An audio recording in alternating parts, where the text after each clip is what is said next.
بسم الله الرحمن الرحيم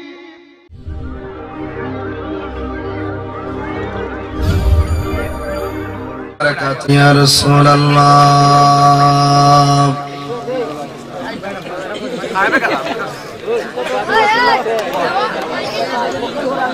الصلاة والسلام عليك يا حبيب الله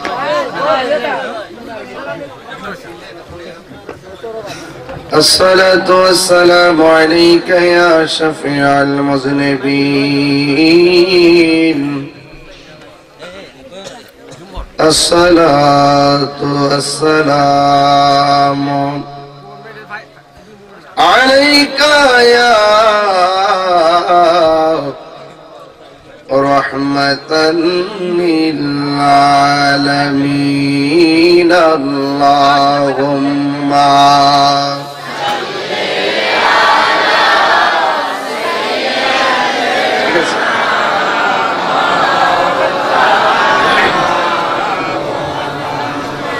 وعلى آل سيدنا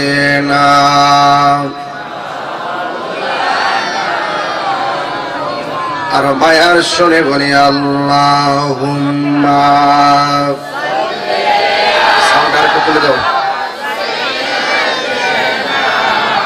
مولانا وعلى آل سيدنا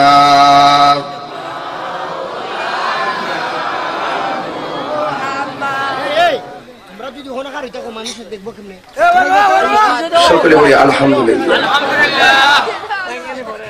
আজিমুসান হবিগঞ্জ জেলাধীন নোয়াপাথারিয়া পশ্চিমহাটি মরহুম লিয়াকত আলী সাহেব ও এলাকাবাসীর মুর্দাদের রুহের মাগফিরাত কামনায় দ্বিতীয় বার্ষিকী ইসালে সওয়াব মাহফিলের সম্মানিত সভাপতি জনাব মোহাম্মদ কদম আলী সাহেব,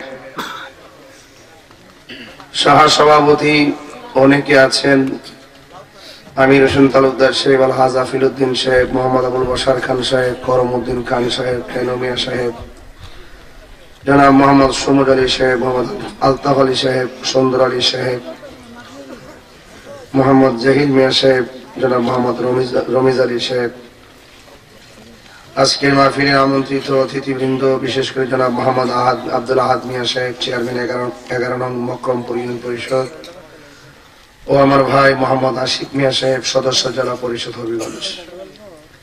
আমার পূর্বে অনেক উলামায়ে কেরাম বয়ান করেছেন, বিশেষ করে আলহাজ মাহবুবুর রহমান কাউসার সাহেব, মুফতি তাহির উদ্দিন খান সিদ্দিকী সাহেব, শাইখ মোহাম্মদ মুফতি আবুল বাশার আল হানাফি সাহেব, মাওলানা এম এ সোহান জিয়াদি সাহেব, মাওলানা হাফেজ কারিয়া আলহাজ জাকারিয়া আল কাদরি সাহেব, আমন্ত্রিত অনেক অতিথিবৃন্দ, বিশেষ করে মাওলানা হাফেজ নুরুদ্দিন সাহেব, মাওলানা দেলোয়ার হোসেন জিয়াদি সাহেব, মাওলানা রফিকুল ইসলাম জিয়াদি সাহেব, মাওলানা আব্দুর রউফ সাহেব, মাওলানা হাফেজ শেখ মোহাম্মদ জাহিদুল ইসলাম সাহেব, মাওলানা শফিকুল ইসলাম সাহেব, মাওলানা হাফেজ হেলাল আহমদ সাহেব, মাওলানা কারি আক্কাস সাহেব, মাহফিল পরিচালনায় মাওলানা গাজী ফজলুল হক তাহিরি, মাওলানা নুরুদ্দিন নুরানি সাহেব, আয়োজনে আমার অত্যন্ত আদরের প্রিয়তম স্নেহাস্পদ সোহেল আহমদ অনন্ত সাহেব, যে আল্লাহ রাব্বুল আলামিন গভীর রজনীতে আমাদের সকলকে একত্রিত করেছেন, শুকরিয়া দান করুন আলহামদুলিল্লাহ। লাখ কোটি দরুদ ও সালাম ওই নবীর নূরানি কদম মোবারকে, যিনি হায়াতুন নবী, নূর নবী, গায়েবের খবর দেনওয়ালা হুজুরপুর নূর সাল্লাল্লাহু আলাইহি ওয়াসাল্লামের উম্মত হিসাবে আল্লাহ পাক আমাদের সকলকে কবুল করেছেন, শুকরিয়া দান আবারও পড়ি আলহামদুলিল্লাহ। দাওয়াতটা যখন লিখি সময় দিয়েছিলাম 2:30 মিনিটে। সোহেল গতকাল আমাকে ফোন করেছিল, হুজুর মাহফিলটা ঠিক আছে নি? তখন আমি তারে বললাম যে দেখো মাহফিল ঠিক আছে, তবে 2:30 মিনিটের আগে যদি আমার ফোন দাও তাহলে আমি কিন্তু মাহফিলে যাব না। ঠিক আছে হুজুর, 2:30 মিনিটের আগে আমি ফোন দিতাম না। অনেক সময় দেখা যায় দাওয়াত করার পরে পাবলিক তো জানে না যে আমি করার সময় দাওয়াত রাখছি। পাবলিক মনে করে 8টার সময় খাই, 9টার সময় বই দিচ্ছে, হুজুর তো 10টার সময় বই, 12টার পরে একটা এলো হাতে ওয়াজ শুরু যায়। আইতো না, আইব দাওয়াত রাখে, এত রাত্রে আসে কেন? এই জন্য আমি আমার সময় নিয়ত করছি, যদি কোনো 12টার পরে যত মাহফিল দিব সবগুলা যাতে পোস্টার লিখা দিয়ে হুজুর আইব 1টার সময়, হুজুর আইব 3টার সময়, তাইলে ভাবলি আর হুজুরে দোষ থাকতো না। আপনাদের দিকে মনে হইতেছে রাত্র 8টা বাজে, মনে হইতেছে রাত্র 8টা বাজে, কেবলমাত্র খায়া মনে আইসেন আপনার, এমন লাগতেছে আর কি। আর এরকম লাগলে ওই কিছু ওয়াজ করতে পারবো, আর যদি 1টা বাচ্চা ঘুমো চলে গেছে তাইলে আমি আর বেশি লম্বা করতাম না। আর আমিও খুব ক্লান্ত মানুষ, ডিসেম্বর মাসে 90টা মাহফিল করছি, আর জানুয়ারি মাসে প্রতি রাত্রে 3টা চলতেছে। আজকে প্রথম মাহফিল করছি সোনারঘাট, দ্বিতীয় মাহফিল মাধবপুর, তৃতীয় মাহফিল উল্টা আবার হবিগঞ্জ। জামাইরে হোর বাড়ির এলাকাতে ছাড় দে, আর এখানে জামাইরে ডাবাই দে। 2 ঘন্টা নিচে ওয়াজ করে যাইত না, 1.5 ঘন্টা নিচে ওয়াজ করে যাইত না। আরে বাবা কি, আমি তো সমস্যা না, বহুত দিন পরে পাইছি। কাম করস না, কোথাও না কোবাই খবর তোলাস না, তো সব মিলে মনটা কি ভালো লাগতেছে নাকি? আচ্ছা ঠিক আছে, তাইলে আপনার প্যান্ডেলটা ভরে গেছে কেনা? তাইলে এখন আরেকটা বাকি আছে দিকটা বললেন, উনি তো সব কাছে বসছে, যাক যারা পিছনে বসলে দেখতো না, তো এই জন্য একটু সামনে চলে আসছে। কি আপনি একটু ওই যে মুরব্বী, আপনি কি দিকে যান, ওই যে ছোট্ট মুরব্বী,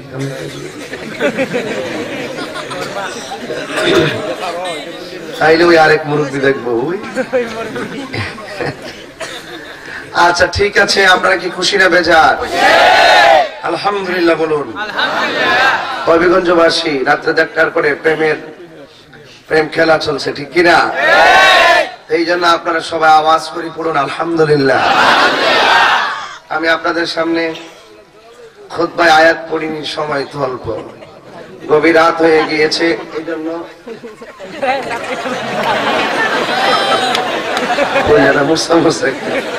মনে করছে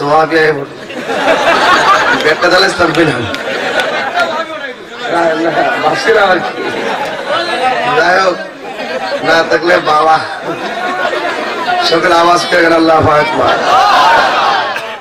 ভাত নাই নাকি, আইলে কি না খাওয়া ফিরে দিব? কেউ জানতে পাই তাই না খেয়ে যাইব? বহুত আত্মীয় আছে না, বোনেও ভাবি বেরিয়েছে, অনেক মায়া বিয়া দিছে, বহুত ভাবি বেরিয়েছে, মানে আর আইলে খাওয়া লাগতো না। আর তুমি যদি ভাত না চলতো, আমার বোনের ভাত উঠবো। তো যাই হোক, একটু কথা বলতেছি আপনাদেরকে, একটু মনটা মনোযোগী করার জন্য। আপনারা বলুন, ইজ্জতের মালিক কে? হায়াতের মালিক কে? দৌলতের মালিক কে? এনেছেন কে? নিবেন কে? আমি মাহফিলে এসে একটু খুব দুঃখ প্রকাশ করতেছি একটা বিষয়ে। সুহেল যে ছেলেটা এত কষ্ট করে মাহফিল একলা করছে, এর আব্বা দুনিয়াতে নাই। ওর আব্বা যদি দুনিয়াতে আজকে এই মেলাটা দেখতো, আমার ফুতি মাহফিলটা করছে, কত খুশি হইবে। তা আমি মনে করি সুহেল ধন্য যে রাত্রে 1টার পরে এত লোক তোমার আব্বার জন্য, কবরবাসীর জন্য দোয়া করার জন্য বসে আছে। এটা তুমি অনেক ধন্য যে এত লোক তোমার আব্বার জন্য আজকে দোয়া করবে। কারণ গত জানুয়ারি 2 তারিখে একটা মাহফিল করেছি মুরাদনগর নবীপুর।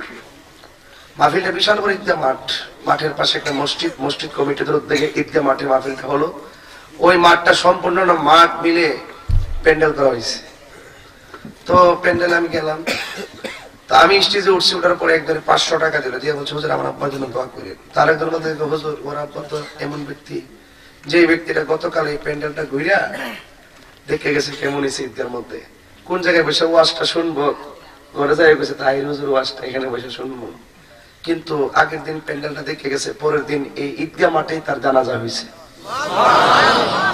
তো সব মিলে কেউ কি বলতে পারে কখন মারা যাবে? তো যেহেতু বলতে পারি না, আমাদের প্রত্যেককে উচিত আমাদের সবসময় মৃত্যুর প্রস্তুত থাকা। আল্লাহর হাবিব বলেছেন, কেউ যদি কোরআন তেলাওয়াত নিয়মিত করে সকাল সকাল অথবা দিনে, বা কোরআন শরীফ চালু থাকে, যেমন কোরআন তেলাওয়াত যদি নিয়মিত চালু রাখে, ওই অর্ধেক তেলাওয়াত করার সময় যদি আজরাইল তার রূহটা নিয়ে যায়, বাকি অর্ধেক ফেরেশতার মাধ্যমে কোরআনে তার খতম তোলা হয়। আমরা চাই আমরা যেন সুদ খাওয়া অবস্থায় মৃত্যু না হয়, ঘুষ খাওয়া অবস্থায় যেন মৃত্যু না হয়, চুরি অবস্থায় যেন মৃত্যু না হয়, মুনাফিক নাম হিসাবে যেন মৃত্যু না হয়। আমরা সমস্যায় যেন নামাজে রানিং অবস্থায় মৃত্যু হয়, কোরআনের রানিং অবস্থায় মৃত্যু হয়, ভালো কাজের প্রতিযোগিতার মাঠে গিয়ে মৃত্যু হয়। ঠিক কিনা বলে? এই জন্য আপনাদের সকলকে এই কথাগুলো খুব হৃদয়ে ধারণ করে আমার কথাগুলো শুনতে হবে। তো আল্লাহ রাব্বুল আলামিন আমাদেরকে যিনি বানিয়েছেন তিনি রহমান, তিনি রহিম। আর রহমান, রহমান কে? আর রহমান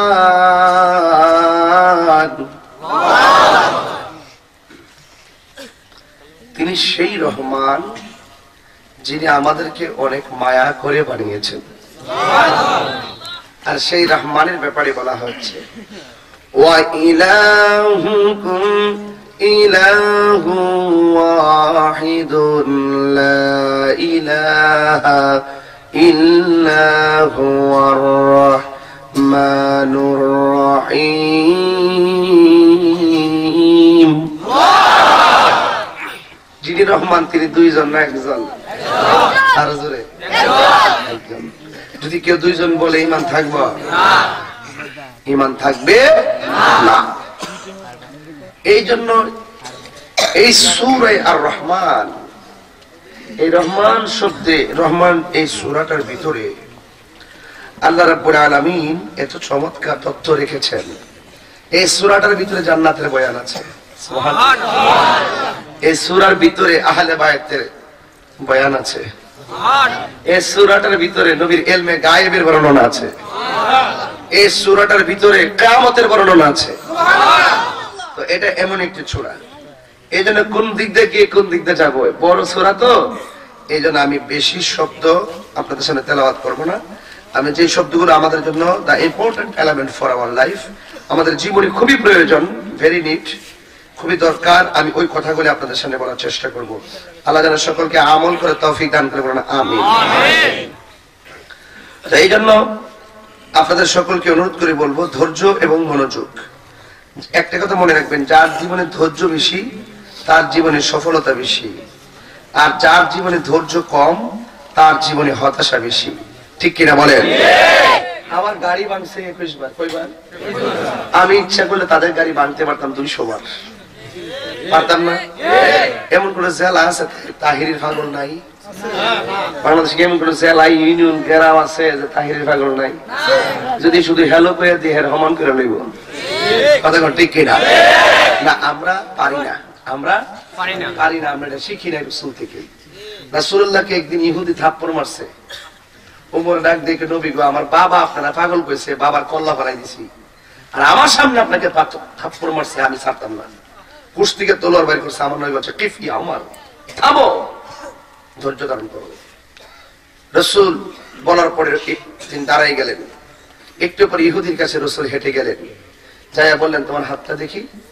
হাতটা এইভাবে ইহুদির হাতটা আমার রাসূলের হাতে নিলেন, নিয়ে বলতেছেন আপনি যে আমাকে মেরেছেন আপনি কি ব্যথা পেয়েছেন? তিনি রাহমাতুল আলামিন, যিনি ক্ষমা করতে জানেন। ঠিক কিনা বলেন? তো আপনি কি হাতে ব্যথা পেয়েছেন? তো হঠাৎ করে ওই ইহুদি যে মেরেছিল তার সামনে 2 থেকে 250 ইহুদি ছিল। এ কেমন নবী রে, থাপ্পড় খেয়ে গাল মুবারক লাল, আঙ্গুল বসে গেছে, এরপরও কি আপনি কি হাতে ব্যথা পেয়েছেন? এই কথা বলার পরে রাসূল পরে চলে যাচ্ছেন, ওমর রাসূলের সঙ্গে চলে যাচ্ছেন। ওমর আরে কি নবী রে পাইলাম রে, কি নবী পাইলাম রে। ওই নবী যাওয়ার আগেই 2 থেকে 250 ইহুদি ডাক মারছে, ইয়া রাসূলুল্লাহ দাঁড়ান। ওমর মনে করছে তারা আমার রাসূলকে ধরবে। ওমর তলোয়ার নিয়ে দাঁড়িয়ে গেছেন। ওই 200-250 লোক এসে কই নবী গো, আপনি আমাদেরকে কালিমা পড়িয়ে মুসলমান বানাইয়ে দেন। লাঠির কাম লাগছে না, লাঠির কাম লাগছে না। ওই যারা গাড়ি ভাঙছে যে এলাকায়, সেখানে আমি মাহফিল করি, 20,000-30,000 লোক আসে ওয়াজ শোনার জন্য। গাড়ি ভাঙতে হয় না, এখন ওই এলাকার লোকই ওয়াজ শুনতে আসে, যেখানে ভাঙছে সেখানে মানুষ আসে, কারণ ক্ষমাই মানুষের শ্রেষ্ঠ একটি পজিশন। কথা বলেন ঠিক না? যে মানুষকে ক্ষমা করতে জানে তার পক্ষে আল্লাহ আছে না নাই? রাসূল আমাদেরকে ক্ষমা শিখিয়েছেন। যদি কি শিখিয়েছেন? শুধুমাত্র তাই নয়, আল্লাহ মানুষকে অনেক কিছু শিখিয়েছেন। রাসূলকেও স্বয়ং এই কোরআনটা শিখিয়েছেন কে? আল্লাহ। এই যে আল্লাহ বলছেন আল্লামাল কুরআন। আমার এই বয়ান দরকার ছিল এশারের পরে, আপনি আসছেন, এই বয়ান দরকার ছিল আমার এশারের পরে, তাইলে মানুষকে খুব মনোযোগ সাথে কোরআন পড়তে পারতাম। এরপরে আমি বিশ্বাস করি আমার সুন্নিরা এমন হয়েছে এখন আগের তুলনায়, যেমন আমার শ্রোতাগুলো এমন হয়েছে যখনই আমি যেভাবে বয়ান করি ওরা শুনে। কারণ আমাদের হাতে অনেক দায়িত্ব আছে, নিজে মানবো আপনি মানবেন, আবার এমন কিছু বলবো না যেটা আমি মানবো না আপনাদেরকে বলবো, এটার নাম ঈমান না। আমি যা মানবো তাই আপনারা মানবেন, আপনারা যা মানবেন তা আমি মানবো। তো এই জন্য রাসূলুল্লাহকে কোরআন শিখিয়েছেন কে? বাংলাদেশে কিছু মৌলবী বেরিয়েছে নবী নাকি নিরক্ষর, নবী নাকি লেখাপড়া জানতেন না, তিনি খুব ভালো লেখাপড়া জানেন, নবী নিরক্ষর। ওই আল্লাহ কয় আল্লামাল কুরআন।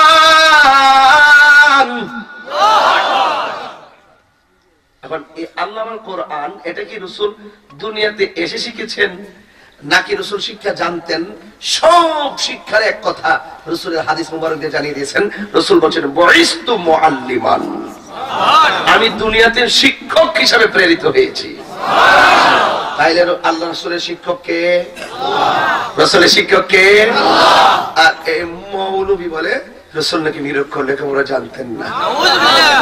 তাহলে এদের ঈমান আছে নাই? অনর্থক বিপদে পড়েন না।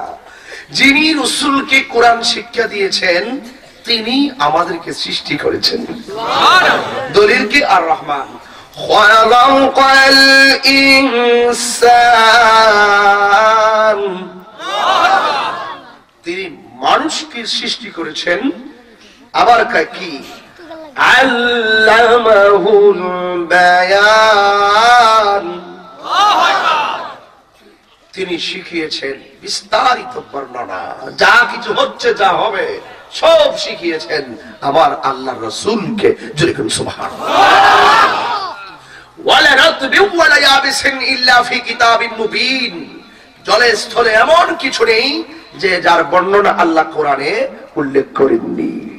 সুবহানাল্লাহ বলবেন না?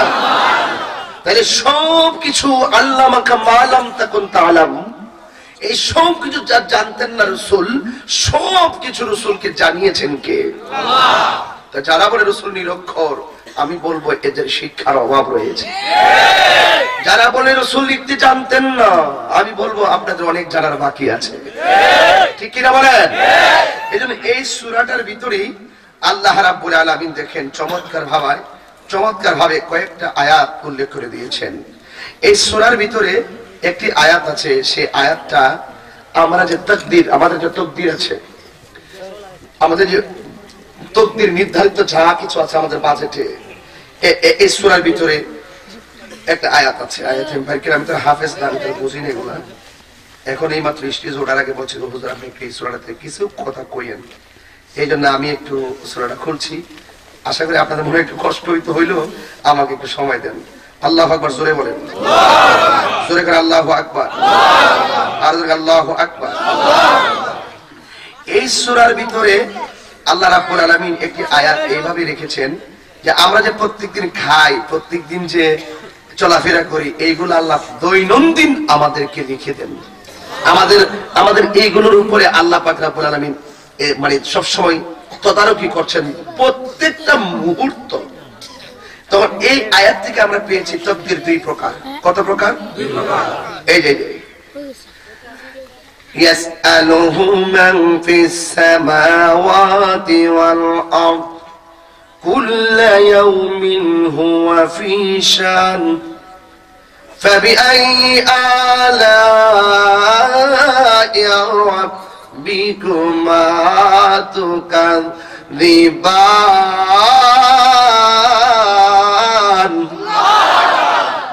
দেখছেন কত চমৎকার! নবমণ্ডলে ভূমণ্ডলে যা কিছু আছে সবাই ইয়াসআলুহু, তার কাছে চায়। তিনি কে? আল্লাহ। আমরা চাই কার কাছে? আল্লাহ। কত ইশারা আছে এই সূরার ভিতরে, পারলাম না, তুমি আগে বললা না কেন? এবং কুল্লা ইয়াউমিন হুয়া ফি শান, তিনি সর্বদাই কোনো না কোনো কাজে রত আছেন। তিনি সর্বদাই কোনো না কোনো কাজে রত আছেন। এর মানে হলো আমরা সারা জীবন শুনেছি মানুষের নসিবে যা আছে তাই হবে, যা আল্লাহ লিখে রেখেছেন তাই হবে। কিন্তু মনে রাখবেন আল্লাহ পাক আসমান এবং জমিন সৃষ্টি করার 50,000 বছর আগে মানুষের তাকদীর লিখেছেন। এই তাকদীরটা দুই প্রকার। তাকদীরটা কয় প্রকার? দুই প্রকার। একটা তাকদীরে মুবরাম আর একটা তাকদীরে মুআল্লাক। মুবরাম যেটা, এটা লাওহে মাহফুজের মধ্যে লিখে রেখেছেন, এটার পরিবর্তন নাই। আর তাকদীরে মুআল্লাক লেখা আছে আর পরিবর্তন হয়ে যায়। দুইটা কারণে, একটা হলো দোয়ার মাধ্যমে তাকদীরে পরিবর্তন হয়, আর একটা হলো নেক আমলের দ্বারা তাকদীর পরিবর্তন হয়। ঠিক আছে? এই জন্য আল্লাহর হাবিব সাল্লাল্লাহু আলাইহি ওয়াসাল্লাম বলেছেন যে এই তাকদীর মুআল্লাক যেটা, অনেক সময় নেক আমলের মাধ্যমে হায়াত পর্যন্ত বৃদ্ধি পায়, আর বেশি অতিরঞ্জিত গুনাহ করলে হায়াত খুব ছোট হয়ে যায়। এই জন্য আমরা নেকের পক্ষে আসি না নাই? এই সূরার ভিতরে আল্লাহ পাক একটি ইশারা দিচ্ছেন, আমি প্রত্যেকটা সবগুলো ওয়াজ করে মিলাই দিব। এই সূরার ভিতরে দেখেন আল্লাহ পাক আপনার আরেকটা জায়গায় উল্লেখ করেছেন, যেই ব্যক্তি আল্লাহকে ভয় করে ইবাদত করবে। কাকে ভয় করে? আল্লাহকে ভয় করে ইবাদত করবে। আমাদেরকে যে বানাইছেন আমার আল্লাহ, মায়ের পেটের ভিতরে এক ফোঁটা পানি ছিল না? ছিল পানি, আমরা পানি ছিলাম, এক ফোঁটা পানি ছিলাম। এই পানিটা 40 দিন পেট জায়গায় ঘুরেছে। ও 40 দিন পরে এই পানিটা রক্তের ফোঁটা হয়ে গেছে, জমাট রক্ত। রক্ত হওয়ার 40 দিন পরে এই রক্তের জমাটটা আবার গোশতে পরিণত হয়ে গেছে। তাহলে 40 40 40 340 120 দিন পরে আল্লাহ একটা ফেরেশতা পাঠায়, তার ভাগ্যে কিছু লিখো। এর মধ্যে একটা লেখে জীবিকা, একটা লেখে কি আমরা যে খাবো, 2 ভাগ্য সৌভাগ্য, 3 দুর্ভাগ্য, আর একটা লিখবে হায়াত। যেখানে সুবহানাল্লাহ। তা আমি আপনি যে এসেছি দুনিয়ায়, আমাদের কিছু করণীয় আছে না নাই? এই জন্য আমরা ভয় করব কাকে? ওই আল্লাহ রাব্বুল আলামিন বলছেন যারা আমাকে ভয় করবে আমি আল্লাহ রাব্বুল আলামিন তাদেরকে শুধুমাত্র 2টা জান্নাত দিয়ে দিব। এই সূরার ভিতরে আছে, আর রহমানের ভিতরে আছে, আল্লাহ বলছেন ওয়ালিমান খাফা মাকামা রাব্বিহি জান্নাতান।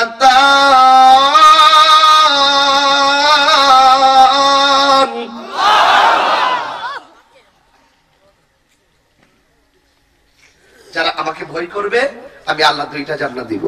এখানে আল্লাহর ভয়টা কি জিনিস শুনেন, বলবো। এক ব্যক্তি মারা গেছে, কবর করছে, কবরটা শেষ করা, নিচে দেখতেছে একটা সাপ। আল্লাহু আকবার। এখন আপনারা যদি এই দোয়া পাতারি একটা কবর করেন, কবরে যদি সাপ থাকে, আপনি কবরে লাশ দাফন করবেন না? আরেকটা কবর করার পর ওই কবরের ভিতরে সাপ, কথা বলবেন না। তৃতীয় কবর করলো, ওই কবরের ভিতরে সাপ। এখন ইবনে আব্বাস রাদিয়াল্লাহু তাআলা আনহুকে বলা হলো এই 3 কবরেই কি সাপ, এখন কি করব? কবর 100 করলো সাপ পাইবা, এই সাপ সহকারে তারা দাফন করো। দাফন করে দিছে তো। দাফন করার পরে ইনজিমেন্ট টাইমে সমাজের মানুষ একটা কবরে যদি সাপ পাওয়া যায়, কত কতই তো না জানে কি ফাঁক করছে, আল্লাহই জানে, কিছু করে এরকম। আর আমরা সমাজের মানুষ তো খুব ভালো, এরা একটু সুযোগ পাইলে আরেকটু কথা বলে গেলে ঠিক আছে। একজনের মেয়ে গেছে, একজনের মেয়ে গেছে খালার বাড়িতে বেড়াইতো, হ্যাঁ কালো বাইকে গেছে। ওই একটু যদি মা যদি খুঁজে কই কই, ওই কই কইছে কইছে ঘর হইতে পারে, বাইরে হইতে, রাত্রে হইতে পারে, স্কুল হইতে পারে, মাদ্রাসা হইতে পারে, অথবা ডাক্তারের কাছে যেতে পারে।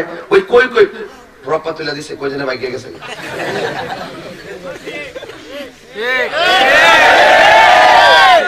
আছে কিনা বলেন? আমার যতদিন গাড়ি ভাঙছে ততদিন হেরা ফেসবুকে লেখছে, আমার বাইরে লেখছে। কিছু লোক আছে একটু, এটা কিন্তু গুজব। এটা কি? এটা নতুন না। যখন উহুদের জমিনে রাসূলুল্লাহ সাল্লাল্লাহু আলাইহি ওয়াসাল্লাম যখন দন্ত মোবারক ভেঙেছিল, তখন ওই ওয়াহাবীরা, ও কাফেররা, এই কাফেররা কইছে কুতিলা মুহাম্মদ, নবীকে মেরে ফেলা হয়েছে, মজুরের সিগা, নবীকে মেরে ফেলা হয়েছে। আসলে নবী মরে নাই, পুরো একটা গুজব তুলে দিয়েছে, সাহাবাদের মনোবল যেন হারাই যায়, দুর্বল। তো ওরা বাজারে যায় বলতেছে, ওরে লোকটা দেখলাম নামাজ পড়তো, রোজা রাখ, কি খারাপ হয়েছে নাকি? কথা কইলে একটু খেয়াল করেন। তো ইন দি মিন টাইমে বাজারের মানুষগুলো বলা বলি করতেছে, না জানে হ্যাঁ কি পাপ করছে রে, এর লেগে হ্যাঁ বাপে ছাড়ছে না, পাপে বাবারও ছাড়ে না। তো ঠিক আছে, এই লোকটা আরেকজনের কয়, এই লোকটা নামাজ পড়তো, রোজা করতো, হজ করছে, জাকাত দিচ্ছে, এই লোকটার কবরে কি লেগে সাপ। আরেকটা করি, যদিও নামাজ পড়ছে দেখা গেছে, কিন্তু এই লোকটা ভালো না খারাপ, কেমন বালা, তার স্ত্রী তো এখনো বাচ্চা আছে, তারা জিজ্ঞেস করি তার কোনো অন্য কোনো সমস্যা আছে। পরে স্ত্রীর কাছে গেছে, কারণ হাদিস শরীফের মধ্যে আছে, কোন স্ত্রী যদি মারা যায়, স্বামী যদি বলে আমার স্ত্রীটা খুব ভালো ছিল, আল্লাহ পাক স্ত্রীটাকে জান্নাত দিয়ে দেয়। কোন স্বামী যদি মারা যায়, স্ত্রী যদি বলে আমার স্বামীর প্রতি আমি অনেক রাজি খুশি ছিলাম, তখন আল্লাহ পাক স্বামীটাকে জান্নাত দিয়ে দেয়। স্ত্রীর কাছে গিয়ে বললো যে তোমার স্বামী তো নামাজ পড়তো, সব পড়তো, আসলে তোমার স্বামী ব্যক্তি হিসেবে কেমন ছিল? তার কবরে সাপ দেখে তো আমরা খুব ভয় পাচ্ছি। স্ত্রী বললেন, আমার স্বামী নামাজ পড়তো, রোজা করতো, হজ করতো, জাকাত দিত, সত্য বলতো, ঠিক আছে, কিন্তু একটা অভ্যাস খারাপ ছিল। কি খারাপ ছিল? কয় যে ওই যে ওজনের যে মাল চাল বিক্রি করতো, এগুলোর সাথে পাথর মিশ্রিত করতো, পাথর মিশাইয়া এটার ওজন কইরা বিক্রি করতো। ঠিক আছে, এই জন্য এগুলার ভিতরে এইগুলার যে মানে মানুষকে যে ফাঁকি দিছে, মানুষকে যে ধোঁকা দিছে, এই জন্য যেগুলো বস্তু দিয়ে মানুষকে ধোঁকা দিছে ওইগুলো কি আল্লাহ পাক সাপে পরিণত করছে। যেমন করে সুদের টাকা, ঘুষের টাকা সাপে পরিণত হবে হাসরের ময়দানে, হারাম টাকা সাপে পরিণত হবে। তো এই জন্য তার কবরের ভিতরে সাপ। তো আমরা লাগতে আবার চাল ডালের সাথে ইয়াটিয়ে মিশানা, পাথর টাথর দেন আছে নাকি? এটা কম, কিন্তু এটা না থাকলো দুধের সঙ্গে পানি তো মিশা, কথা কানা কথা কানা, দুধের সঙ্গে পানি তো মিশা, হিডুই হিডা হিডুই হিডা। আপনি কে করে কম থাকে। ওই যে উমর রাদিয়াল্লাহু তাআলার আমলে মেয়ের মা বলছে দুধ মিশা, মেয়ে বলছে মিশাইও না। উমর তো দেখতো না, মেয়ের মা রেখেছিল। উমর রাদিয়াল্লাহু তাআলা না দেখো, আমার আল্লাহ তো দেখতেছে। এটার নাম তাকওয়া। ওই এই ভয়টা যে করবে, সূরার মধ্যে বলছে ওয়ালিমান খাফা মাকাম রাব্বিহি জান্নাতান।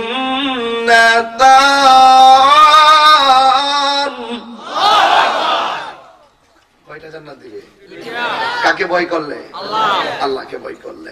এই জন্য যারা আল্লাহকে ভয় করে এরা কখনো মিথ্যা বলতে পারে না।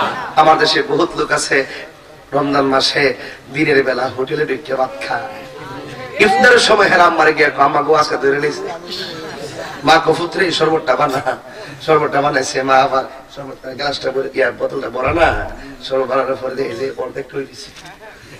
পরে মা জিজ্ঞাসা করে চিনি দিছি, চিনি না মা চিনি দিছি, মানে হ্যাঁ দরজার ভিতরে যে অর্ধেক খাইয়া নিয়েছে। এই হলো আমাদের কন্ডিশন। ওই হোটেলে ঢুকবে, দরজার দিকে হাত করে দেখে মানুষের তারা দেখে কিনা না। তোমার অন্তর যদি আল্লাহর ভয় থাকতো, তাহলে তুমি প্রথমে ভাবতা আমি দুনিয়ার মানুষের চোখকে ফাঁকি দিয়ে ভিতরে গিয়ে খাবার খাবো, ইফতারের সময় ইফতার করবো, এই পৃথিবীর কেউ যদি আমাকে না দেখে জবান খুলে বলে একজন দেখতেছেন, তিনি কে? এটার নাম হলো তাকওয়া। এটার নাম কি? তো রাসূল পাক সাল্লাল্লাহু আলাইহি ওয়াসাল্লাম যখন এই কথাগুলো মানুষের সামনে বলতেন, তখন মানুষ রাসূলের পাককে কেউ মানতেন আর কেউ মানতেন না, রাসূলুল্লাহকে আঘাত করতেন। নাউজুবিল্লাহ কোন। ও বন্ধুরে, বেশি লম্বা করব না, তবে গভীর মনোযোগ। যতগুলো কথা বলছি খুবই প্রয়োজন নাকি? খুবই প্রয়োজন। ওয়াজ বাড়িতে নিয়ে যাওয়া লাগবে। এখানে অনেকগুলা কথা রয়েছে, কিন্তু আমি অন্যদিকে আপনাদেরকে এখন একটু নিয়ে যাব। এই কথাগুলো, নিয়ামতের কথাগুলো, তাকওয়ার কথাগুলো, জান্নাতের কথাগুলো, জাহান্নামের কথাগুলো, কিয়ামতের কথাগুলো, আল্লাহ পাকের শানগুলো, এই সূরার ভিতরে এমন কোনো বিষয় নাই যে অন্তত কিছু স্থান না পাইছে। এইগুলো যখন নবীজি বলা বলি করতেন, উবুদুল্লাহ, কার ইবাদত করো, আরো জোরে কার ইবাদত করো? আল্লাহর ইবাদত করো। কেউ নবীরে মানতো, কেউ নবীরে মানতো না, নবীরে পাথর মারতো। আল্লাহ বলতো, আল্লাহ হাবিব বলতেন, আল্লাহ গো তোমার বান্দাদের কাছে তোমার কথা বলি, আর রহমান, তুমি রহমানের কথা বলে ওরা আমার পাথর মারে। নবীকে বলা হলো, ইয়া রাসূলুল্লাহ আপনি দাওয়াত দেন, আপনারা পাথর মারে, আপনারা নবী। নূহ নবীর আঘাত করছে, নূহ নবী বদদুয়া করছে, উম্মতে বাইসা গেছে। আপনি বদদুয়া দেন ওরা সব ধ্বংস হয়ে যাবে। আমার নবী কয় আমি তো গজবের নবী না, আমি নবী রাহমাতুল লিল আলামিন। এই আদর্শ আমাদেরকে শিখতে হবে। আমাদের রক্ত খুব গরম, মাইনাস নয় মেনেস চাই, হিংসা মুক্ত সুন্নিয়ত চাই, ঠিক কিনা বলে? কাউকে বাদ দেওয়া যাবে না, বুঝে নিয়ে আসেন। এই জন্য আল্লাহর হাবিব বলেন, ও আল্লাহ এই নিয়ামতের কথাগুলা বলি, ওরা শুধু আমারে পাথর মারে। আল্লাহ বলেন, বন্ধু হে, আপনার কাজ হলো দাওয়াত দেওয়া। এখন নোয়াপাথারিয়ার মানুষ সবাই বলেন হেদায়েতের মালিক কি?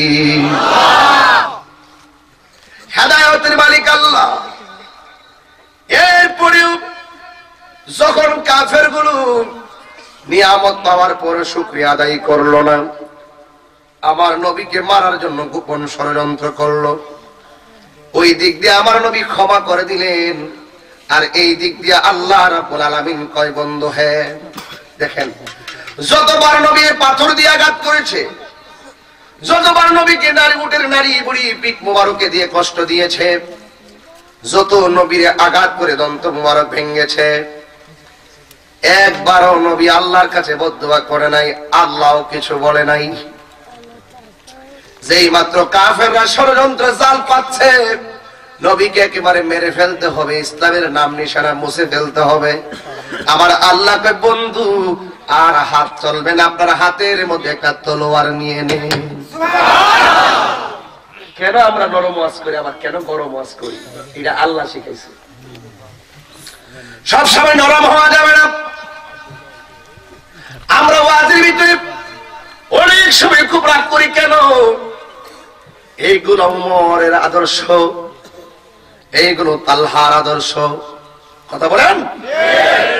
আমার আল্লাহর অর্ডার ছাড়া নবী কোনো কথা বলে না, কোনো কাজ করে না। আল্লাহর কোরআন সাক্ষী দেয়, দলিল নিয়ে যান। ওয়ামা ইয়ানতিকু আনিল হাওয়া ইন হুয়া ইল্লা ওয়াহয়ু ইউহা। কোরআন শরীফ পড়লে কি খারাপ লাগে? ভালো লাগে না? কোরআন শরীফ পড়লে যে সওয়াব, শুনলে কি সওয়াব, বলে না সুবহানাল্লাহ। এই জামানার যুবক ভাইরা, আল্লাহ ডাক দিয়ে কি, বন্ধু ইসলামের নাম নিশানা মুছে ফেলতে চেয়েছে, আপনি নবীকে ধ্বংস করতে চেয়েছে, আমি আল্লাহ হুকুম দিলাম হাতের মধ্যে তলোয়ার নেন। তলোয়ার নিয়ে আমার রাহমাতুল লিল আলামিন গেলেন সামনে। কাফেরদের সঙ্গে কথা চলছে। আমার নবী বলেন, তোমরা কি বলতে চাও? একবারে শেষ করে ফেলাবো। আমাদের এই ইসলাম রাখতে চাই না, নাউজুবিল্লাহ কোন? আমাদের বাপ দাদার ধর্মে সুনকালি মারতে চাই না, এই কথা বলে নবীকে মারতে চাই, কন্ডিশন চাই। কিভাবে আমাদের সঙ্গে যুদ্ধ করবেন? আল্লাহর হাবিব বলেন, ঠিক আছে তোমাদের সঙ্গে আমি জিহাদে নামবো, কিন্তু কিভাবে? প্রথম যুদ্ধ তো দুইজনের সঙ্গে বলা বলি চলছে। আগে এরকম ছিল আপনাদের আমলে? আগে ঝগড়া করতো, ডেট দিয়ে ঝগড়া করতো, তোরা নাম ফুবে দা, আমরা ফুসবে দা। কথা করে কথা করে কথা করে বাবা। এখন না হঠাৎ করে বাজারে ঝগড়া লাগছে, দরবাদি চলে। এখন বাজারে ঝগড়া লাগছে, মুহূর্তে ঝগড়া। এখন সব নগদ, ক্ষমা নাই, ক্ষমা নাই, ক্ষমা নাই। কিসের সিনিয়র জুনিয়র? মুরব্বী লেগে তর্ক করে। আগে মুরব্বী দেখলে, এখনো তো আমরা মুরব্বী দেখলে, এখনো মুরব্বী দেখলে আমাদের আমলটি বলি। আর এখন পোলাপান, ইয়াং বয়সের পোলাপান মুরব্বী সামনে সিগারেট ধরে, আপনাদের হিসাব ফাইনাল হবে। ওয়ালিমান খাফা মাকামা রাব্বিহি জান্নাতান। এই দুই জান্নাতের ভাগী হওয়া বড় কঠিন, কিন্তু যার অন্তরে আল্লাহর ভয় থাকবে, তাকওয়া থাকবে, চলা ফেরায় দিনে রাইতে, সুখে দুঃখে, এদের পক্ষে জুড়ে বলেন কে রয়েছেন? আল্লাহ। আল্লাহর হাবিব বললেন কিভাবে যুদ্ধে নামবে? ডেট হয়ে গেল। এবার নবী বললেন, তোমরা কোন দিক দিয়ে থাকবা? কই আমরা থাকবো শক্ত জায়গায়। এখন মুসলমানদের ভাগ্যে যে জায়গাটা, এই জায়গাটা পড়ছে বালুর জায়গা। জোরে করে আল্লাহু আকবার। কিসের জায়গা? বালুর জায়গা। এখন দুই দল দুই পাশে দাঁড়াইছে। কাফেরদের সেনাপতি হলো আবু জাহেল, আর মুসলমানদের সেনা প্রধান হলো রাহমাতুল লিল আলামিন। দেখেন আমার নবী কিন্তু নেতৃত্ব দিয়া ঘরে বসে থাকে নাই। আজকে আমার সমাজে বহুত নেতা আছে, হেরের দইরালা আমি ঘুমাই থাই। বলেন ঠিক কিনা বলেন? এটা আদর্শ নয়। আমার নবী 27টা যুদ্ধের ডাক দিছে, কিন্তু যুদ্ধের সংখ্যা অনেক বেশি। যে যুদ্ধে নবী সশরীরে অংশগ্রহণ করেছেন এটাকে বলা হয় গাজওয়া। আর যাতে অংশগ্রহণ করে নাই, ঘর থেকে নেতৃত্ব দিয়েছেন, যেমন মুতার যুদ্ধ, ওইগুলাকে বলা হয় সারিয়া। জোরে করে আল্লাহু আকবার। আমার নবীর জীবনে সরাসরি যুদ্ধে নামছে 27 বার। একবারও কি মারতে পারছে? নবীরে মারতে পারছে? অথচ শত শত সাহাবী শহীদ হয়েছে। অথচ যুদ্ধের মূল হলো কাফেরদের সেনা প্রধান হলো আবু জাহেল, হেও মরছে যুদ্ধে, কিন্তু আমার নবীরে মারতে পারে নাই। কারণ আছে, আমার নবী বলেন আল্লাহ আমার 6টা মর্যাদা দিয়েছে, পৃথিবীর কেউ কেউ মর্যাদা পায় নাই। এর মধ্যে একটা হলো ওয়ানুসির তুবির রুমে, আল্লাহ আমার মধ্যে একটা ভয় দিছে, এরা যতই আমারে মারতে আসে আমার পিছন দিক দিয়ে 2টা অজগর সাপ দাঁড়ায় যায় তাদেরকে খাওয়ার জন্য। ওয়ানুসির তুবির রুমে উতিতু বিজাওয়ামিল কালিমে।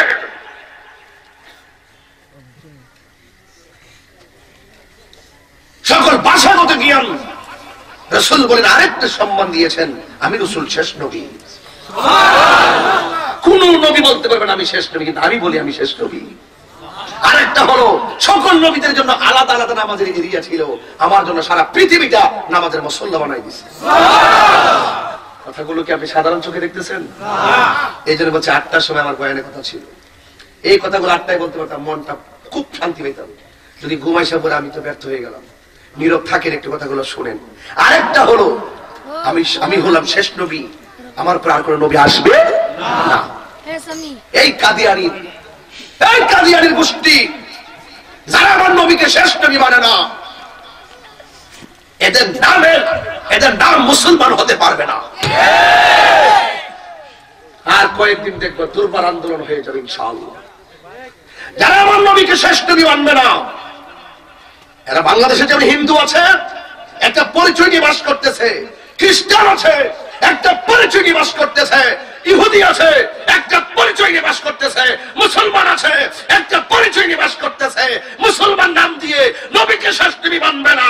এই প্রধানমন্ত্রী শেখ হাসিনা অবিলম্বে এই কাদিয়ানি গোষ্ঠীকে এই বাংলাদেশ থেকে উৎখাত করতে হবে, উৎখাত করতে হবে, অমুসলিম ঘোষণা করতে হবে। হাত তুলে বলেন ঠিক কিনা?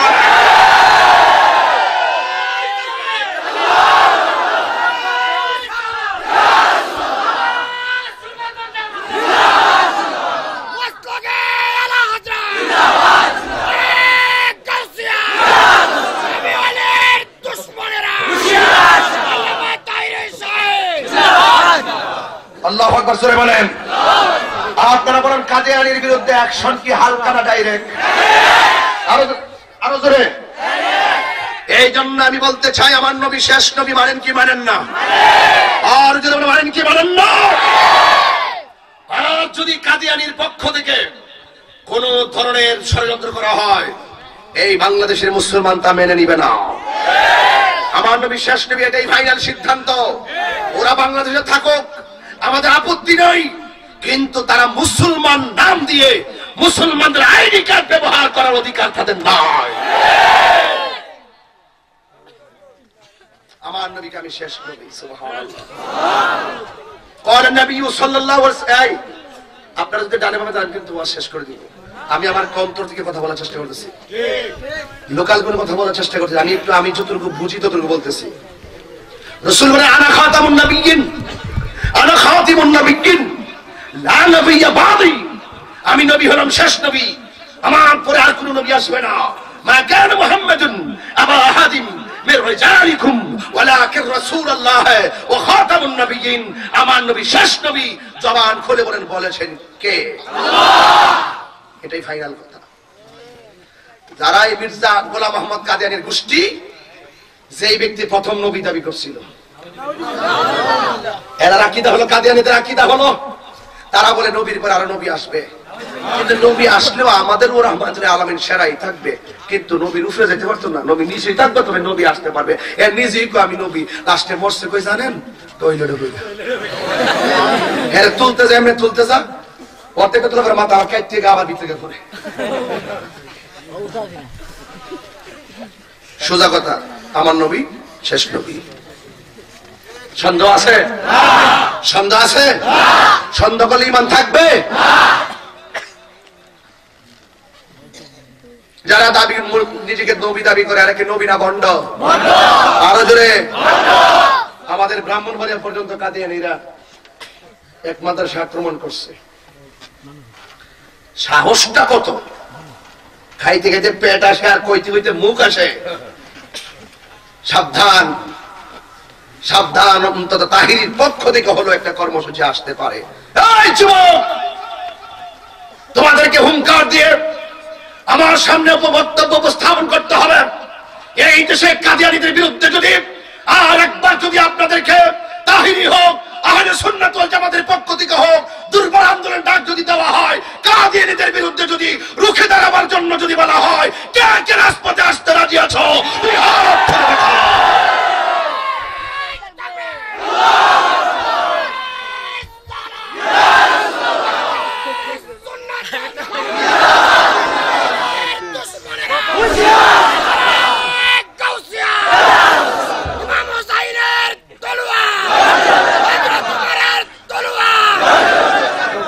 আল্লাহু আকবার বলেন। আপনার এই স্লোগান, এই স্পিরিট একদিন মিজানের পাল্লায় কাজে লাগবে। আপনার এই স্পিরিট, আপনার ইমানি চেতনা একদিন ফুলসিরাতে কাজে লাগবে। আপনার ইমানি স্পিরিট, আপনার চেতনা একদিন হাসরের ময়দানে কাজে লাগবে। আপনার ইমানি স্পিরিট, আপনার সেই চেতনা জান্নাতে কাজে লাগবে। স্বয়ং মালিক দিদার দিবে আপনাকে, স্বয়ং আল্লাহ আপনাকে দিদার দিবে। রাসূলের পক্ষে থাকেন, রাজি আছেন কিনা বলেন?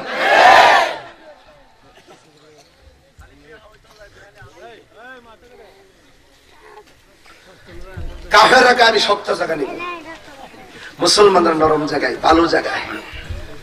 যুদ্ধ শুরু হয়ে গেল, রাসূল ডাক দেখে, সাহাবারা তোমাদের কোনো সমস্যা আছে? জি আছে।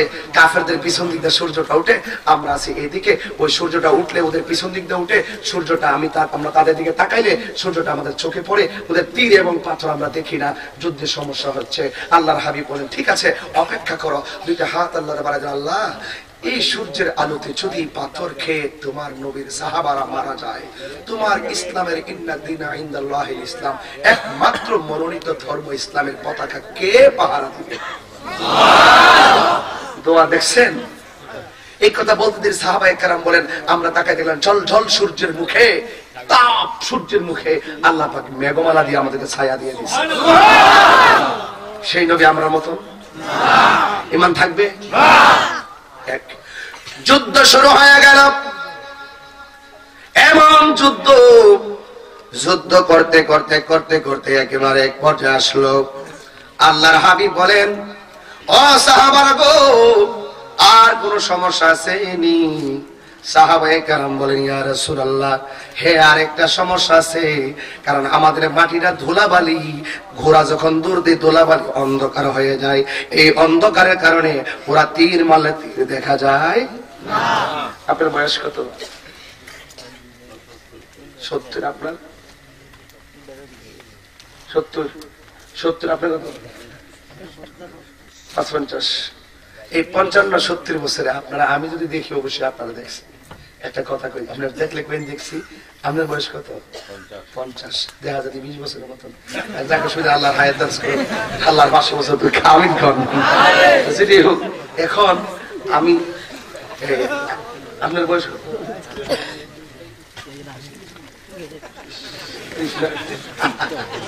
তাহলে 40, 70, 50,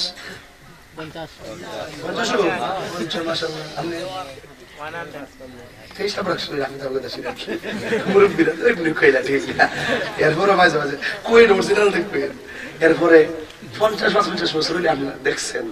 কিন্তু আগে যখন জমিনে পানি সমস্যা হইতো, সেলো থেকে পানি উঠতো না, ডিপ থেকে উঠতো না, খালে পানি থাকতো না, খরা পড়তো, ধান মরে যেত, তখন মুরব্বীরা একদল নামাজি মুরব্বী বৃষ্টির জন্য তারা দাঁড়ায় নামাজ পড়তো।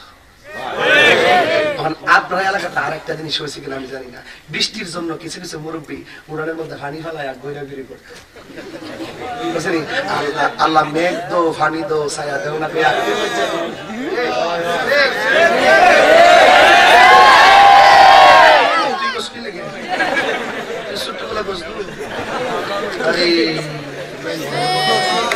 দেখছেন না? হ্যাঁ, এইভাবে না কিন্তু রাখেন। ওরা যদিও মুরব্বীরা এই হ্যান্ড করতেছে,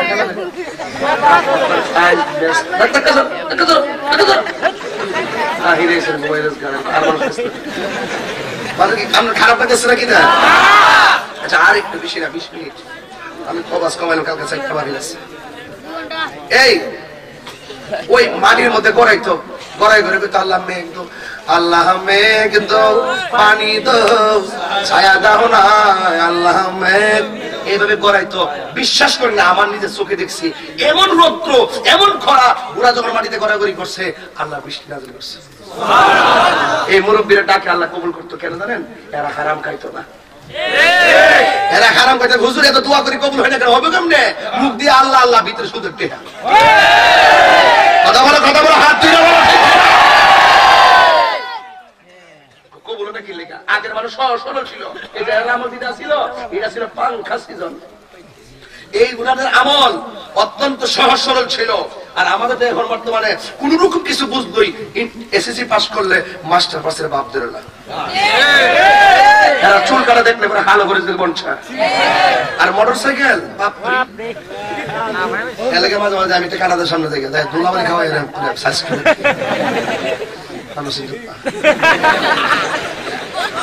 সাহাবায়ে কেরাম বলেন, নবী গো এখন দুলাবাড়ির কারণে তীর দেখি না, নিজেদের মানুষে চিনি না। এখন আল্লাহ ধৈর্য ধরো, হাত দিলে বাড়াইছে, হাতটা বাড়াইতে দেরি আকাশ থেকে মুষলধারে বৃষ্টি নাযিল হয়ে গেছে। আপনি ডাক দিলাম বলি, যেই নবী কইলেই বৃষ্টি নামে, যেই নবী বললেই মেঘমালা দিয়ে ছায়া হয়, সেই নবী তো আমরা দাদার মতন। বললে ইমান থাকবো নি? এই আকীদাগুলো সেটিং করেন, কাজে লাগবে বহু সময় মতো। এরপরে সাহাবারা যুদ্ধ করতেছে। এখন বৃষ্টি নামার পরে সাহাবারা তো রোজা ছিল, সবার মনে একটা শান্তি এলো। আর ওই যে দুলাবাড়ির যে মরুভূমির বালুটা, এটা বয়ে গেছে গা। আর যে তারা যে শক্ত জায়গা ছালাই করে যে 3 রাস্তার মোড়ে মাদ্রাসা করছেন, সুন্দরের মারমাল 3 রাস্তার মোড়ে বাজারের ভাষা যে মাদ্রাসা করে কিছু আছে না, এই বাটপারি আজম। তো ওই এই শক্ত মাটিটা বৃষ্টির কারণে নরম হয়ে গেছে গা। মাটি হলো 4 প্রকার, একটা হলো বেলে মাটি, পলি মাটি, এঁটেল মাটি, দোআঁশ মাটি। ওই এঁটেল মাটি যেটা এটা বিলতা হেমা কি শক্ত, এমন শক্ত হইছে মোটরসাইকেল 120 এ চলে। কি 20 এ চলবো? মোটরসাইকেল কি পিছলার মধ্যে 20 এ চলবো? করে মোটরসাইকেল 120। এখন রাতের মাত্র যা আর উল্টে পড়ে। আর মুসলমানদের জায়গা শক্ত, বৃষ্টি বরাবর শরীরে তেজাই হচ্ছে, আর সুন্দর ফকফকা আবহাওয়া। এখন যুদ্ধ শুরু হয়ে গেছে। আল্লাহ কয়, তোরা আমার লগে বাটপারি, তোরা কৌশল করেছে আমার বন্ধুর লগে। ওয়া মাকারু ওয়া মাকারাল্লাহ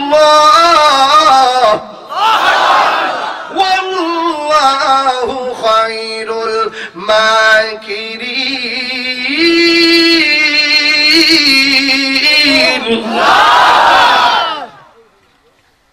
নবীর সঙ্গে আল্লাহর সঙ্গে যদি কৌশল করে, আল্লাহ কয় আমি তাদের উত্তম কৌশলের জবাব দানকারী। আমি এটা আরো ভিন্ন ভাবে আরো সুন্দর করে জবাব দিয়ে দিই তাদেরকে। এই জন্য আমরা সুন্নিরা মাঝে মাঝে এটা নাম লই না, আমরা কি শুধু তারা তারা মানে তো হেরা, আর আমরা তামরই। এই তারা পেলে কলিজা বিয়া হয়ে জায়গা কেউ যদি সাথে তারা কেন তোরা দু, আমরা এখন নাম লইতে রাজি না। মাঝে মাঝে নাম লই কিনলে আল্লাহ কইছে তাব্বাতিয়া দাবিল হাবিউ আবুল হাকবার সিনাই দিছে, না সিনাই দিতে সমস্যা, মাঝে মাঝে একটু সিনাই দিয়ে মিস কল দেই। কথা কোন ঠিক কিনা? এবার যুদ্ধ শুরু হয়ে গেছে। তো এবার একটু পরে সাহাবী ডাক দিয়ে কই, নবী গো আরেকটা সমস্যা, অনেকের তলোয়ার ভাঙে গেছে, এখন কি করার? রাসূলুল্লাহ সাল্লাল্লাহু আলাইহি ওয়াসাল্লাম বলে, তোমাদের হাতের মধ্যে খেজুরের ডাল নাও। ইয়া রাসূলুল্লাহ, তলোয়ারের মোকাবেলায় খেজুরের ডাল দিয়ে আমরা কি করব? তারপর সাহাবারা রাসূলের কথা মোতাবেক তলোয়ার ঢাল নিলেন। আল্লাহর হাবিব তলোয়ার ঢাল নিলেন, নেওয়ার সাথে সাথে ওই তলোয়ার হয়ে গেছে খেজুর গাছ। একটা গজল গাই, তাহলে হাত ধরেন। খেজুর গাছের ডাল হয়ে যায় দাঁড়ালো তরবারি, আমরা নবীর ভিখারি। নবী তোমারি দরবার যেতে গেলে একবার, যেতে চাই বারবার। দু জাহান চলে নবী তোমার জমিদারি, দু জাহান চলে নবী তোমার জমিদারি। আল্লাহ সব কিছুর মালিক, নবী বন্টনকারী, আমরা নবীর ভিখারি। নবীর ভিখারি গো বলো, নবীর ভিখারি, আমরা নবীর ভিখারি। অগহন নবী প্যারা নবী তোমারি দরবার যেতে গেলে একবার, যেতে চাই বারবার। দু জাহানে চলে নবী তোমার জমিদারি, দু জাহানে চলে নবী তোমার জমিদারি। আল্লাহ সব কিছুর মালিক, নবী বন্টনকারী, আমরা নবীর ভিখারি। নবীর ভিখারি গো বলো, নবীর ভিখারি, আমরা।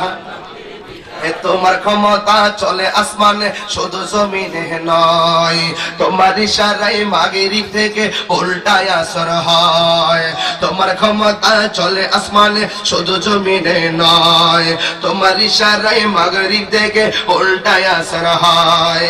তোমার মুজিজার কথা কি শেষ করিতে পারি, তোমার মুজিজার কথা কি শেষ করিতে পারি। খেজুর গাছের ডাল হয়ে যায়, খেজুর গাছের ডাল হয়ে যায় ধারালো তরবারি, আমরা নবীর ভিখারি। কার ভিখারি বলো,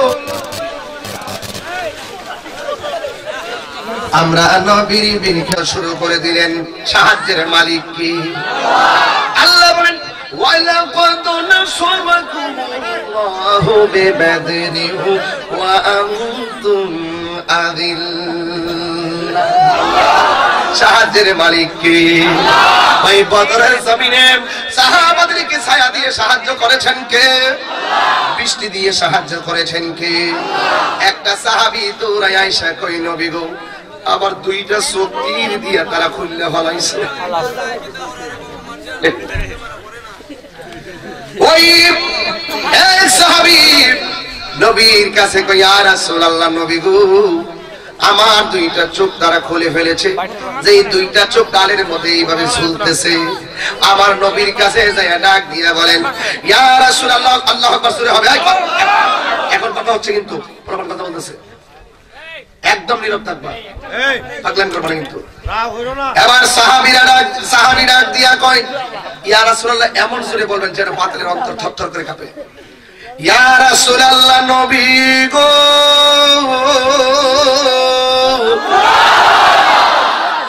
মায়ার নবীজি, ওই একটা বেয়াদব আমার দুইটা চোখ খুলে ফেলে দিয়েছে, যে এই দুইটা চোখ কানের মধ্যে ঝুলতেছে। মেহেরবানি করে আমাদের এই চোখ, আমার চোখ দুইটা ভালো করে দেন। একটা কথা বলেন, এই মুহূর্তে যদি কেউ কারেন্টে লেগে যায় তাকে দৌড়াইয়া ডাক্তারখানায় নিয়ে যাবে, কথা বলেন ঠিক কিনা? এই সাহাবীর ঈমান কেমন, আকীদা কেমন? নবীরে চায়া কয় নবী গো চোখটা ভালো করে দেন। আমাদের কেউ যদি চোখটা ফালাইয়া দেয়, জীবনে কোন ফিসাবের কাছে যায়া কইলে চোখটা ভালো করে দেন, ডাক্তারের কাছে যাইও তো কুল কিনারা হয়তো না, কথা বলেন ঠিক কিনা? আর সাহাবাদের ইয়াকিন ডাক দিয়া কয় নবী গো ও মায়ার নবীজি, মেহেরবানি করে চোখ দুইটা ভালো করে দেন। এখন আমার নবী তার এমন দুইটা প্রশ্ন করছে, আমার নবী ডাক দিয়া কয় পাগল, আমি নবী জানতে চাই তুমি কি চোখ চাও না জান্নাত চাও?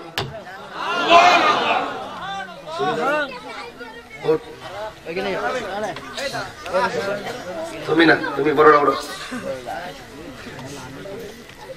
তোমার যদি চোখটা খুললে জায়গা, তুমি কি চোখ চাইবে না জান্নাত চাইবে? জান্নাত চাইবে। খাইতো খাইতো তাহলে শুধু খাও, শুধু খাও না খাও, বল ভাগে ভাগো। এটা আমরা রাখি দা, সাধারণ মানুষ রাখি দা, জান্নাত শুধু খাও, খাইবি বলে মুরমা। আস্তে খেয়াল করেন সাহাবাদের আমল, সাহাবাদের আকীদা কত কঠিন। আল্লাহু আকবার কন্যা বাবা 2টার পরে ওয়াজ করলে এমনি ওয়াজ চলে না, এমনি করণ লাগে।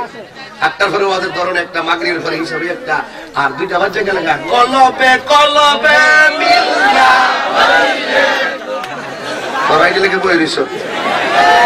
তার বলা মানে আগে আমারে কইতি, আর আমি ঢিলে গাওয়া শুরু করছিলাম ফুল দিয়ে ইডিয়া মিডিয়া, আর ইডির হেরা কাটটা নিয়ে ছাড়ছে তাহিরি গান গায় নাকি? কোন দেখ তাহিরি কি কয়, এমনি কথা কয়, দলিল ছাড়া কথা কয় না। বাটফারা আজ বড় সিটা বসো আস্তে। কি চাইছে? জান্নাত খাইতো। সাহাবী ডাক দিয়ে কই, নবী গো আমি জান্নাত চাই, চোখও চাই। মিলছে? তোমার সাথে মিলছে? তুমি চাইছো জান্নাত, আর সাহাবী কই নবী গো আমি জান্নাত চাই, চোখও চাই। আমার নবী কই যে কোনো একটা চাও। এই পাগলাটা দেখে নবীজি আমি চোখ চাই। এবার আল্লাহর হাবিবের থুতু মুবারকটা চোখের পুরা দিয়া এইভাবে সুপার গুলোর মতো লাগাইয়া এই ঝুলন্ত 2টা চোখ নিয়ে এই ছিদ্রে লাগাইয়া দিয়া আমার নবী বলে, কাতাদা রে, ও কাতাদা, আমি নবী জানতে চাই তুমি আগের মতন চোখে দেখোনি? কাতাদা রাদিয়াল্লাহু তাআলা আনহু বলে, নবী গো আপনি যখন চোখটা নিয়ে লাগাইয়া দিলেন থুতু মুবারক দিয়া, আল্লাহর কসম আমি আগে যেমন করে দেখতাম এখন আগের চাইতে বারো আমি ভালো দেখি। আর জোরে কোন আল্লাহু আকবার। এ বন্ধু ও বন্ধুরি, আমার নবীর থুতু মুবারকটা লাগা চোখ 2টা ভালো হইয়া গেল। এবার আমার নবী বলে, কাতাদা সবাই জান্নাতের পাগল, তুমি কি জান্নাত চাইলা না? কাতাদা রাদিয়াল্লাহু তাআলা আনহু বলেন, আমার মতো সৌভাগ্যবান আর কে আছে যে নবীর নেতৃত্বে যুদ্ধের ময়দানে এসেছে? আমার মতো সৌভাগ্যবান কে আছে যার চোখের খুন হওয়ার পরে আমার রাসূল ভালোবেসে চোখ 2টা লাগাইয়া দিয়েছে? যেই নবীর নেতৃত্বে যুদ্ধে আসে, যেই ব্যক্তিকে মহব্বত করে আমার নবী রাজি হইয়া চোখ লাগাইয়া দেয়, এই কাতাদার জান্নাত চাওয়া লাগবে না, জান্নাত আমার আল্লাহ অবধারিত করে দিবে। এরপর আরেকটা মনের কথা হলো, ইয়া রাসূলুল্লাহ নবীজি আমি যদি গো ওই 2টা চোখ যদি না চাইতাম, আমার চোখ 2টা থাকতো অন্ধ, আর আমার যতদিন হায়াত ছিল ততদিন আমি বেঁচে থাকতাম। চোখ 2টা একমাত্র চেয়েছি একটা মাত্র কারণে, হাজার জান্নাতের চাইতে আপনার চেহারা মুবারক অনেক সুন্দর। এই চেহারা মুবারক দেখার জন্য আপনার নূরানি চেহারা, যেমন আবু বকর সিদ্দিক বলছিলেন, আমি 3টা জিনিস সবচেয়ে বেশি পছন্দ করি। একটা হলো নবীর প্রেমে দান করতে পছন্দ করি, আর একটা হলো নবীর চেহারা মুবারকের দিকে শুধু তাকায়া থাকতে বড় পছন্দ করি। রাসূল তোমায় ভালোবাসি, মনরে দোহায় যারে করি বলো না, রাসূল তোমায় ভালোবাসি, মনরে দোহায় যারে করি বলো না, বুকের মাঝে জ্বালায় আমার, দূর হবে তো মার দিদারে, দূর হবে তো মার দিদারে। ও গো আমার নূরের নবী, দেখিতে চাই তোমার নূরের ছবি, বলো ও গয়া দেখি, সাউন্ড বাড়াই দাও। জন্ম হয় আমার বাংলাদেশে, জন্ম হয় পাগলে যাও, আর রেখেছ আমায় পাগল করে বলো না, রাসূল তোমায় ভালোবাসি, মনরে দোহায় যারে করি বলো না, বুকের মাঝে জ্বালায় আমার, দূর হবে তো মার দিদারে, দূর হবে তো মার দিদারে। উম্মতের দরদি তুমি, তোমার দিদারের আশা রাখি বলো না উম্মতের তোমার দিদারের আশা রাখি আয় মায়া যদি লাগে তোমার মায়া দাও না দেখা ঘুমের ঘরে আহা দয়া যদি লাগে তোমার দাও না দেখা ঘুমের ঘরে আর রাসূল তোমার ভালোবাসি মনরে যারে আবুকের মাঝে জ্বালায় আমার দূর হবে তো তোমার দিদারে দূর হবে তো তোমার দিদারে এ বন্ধুরি আবু জাহিলার দল রে তোরা কেমনে নবীর বিরুদ্ধে অস্ত্র ধরলি ও নবী গো এত নবী নবী করে প্রতি রাত্রে কান্দি আবু জাহিল্লা দেখা তোমার ফাতর মানলো গো নবী খোদার কসম কইরা বলি এই খোদার কসম খোদার কসম কইরা বলি এই নোয়া পাতারিয়ার মানুষ হবিগঞ্জের মানুষ যদি ব্রাহ্মণবাড়িয়ায় আমি তাহিরে যদি গো তুমি নবীরে দেখতাম আমরা সবাই যদি দেখতাম খোদার কসম কইরা বলি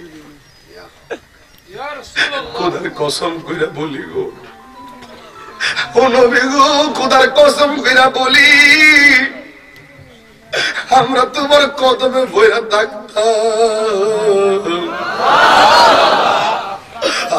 জন্ম আমার আর বাংলাদেশে জন্ম হারে কেছো আমায় পাগল গড়ে হায় হায় জন্ম আমার আর বাংলাদেশে রেখেছো আমায় পাগল হরি রাসূল তোমার ভালোবাসি মনরি ও বন্ধুরি নবী গো নবী গো কৈশোরে তোমারে দেখি নাই আজকে দুঃখ নাই যৌবনে তোমারে দেখছি না কোনো দুঃখ নাই যদি হায়াতে বাসি বুড়া কালেও যদি তোমার না দেখি গো নবী দুঃখ নাই তোমার প্রেমের গান গাইতে থাকবো তবে একটা দাবি আছে গো নবী এতদিন এত রাত নবী নবী কইরা কানলাম বাতিলদের মোকাবেলায় এত যে হাত করে অটল রইলাম গো নবী একটা মাত্র দাবি গো ও নবী গো যেদিন আমরা মরণের বিছনায় শুইয়া যামু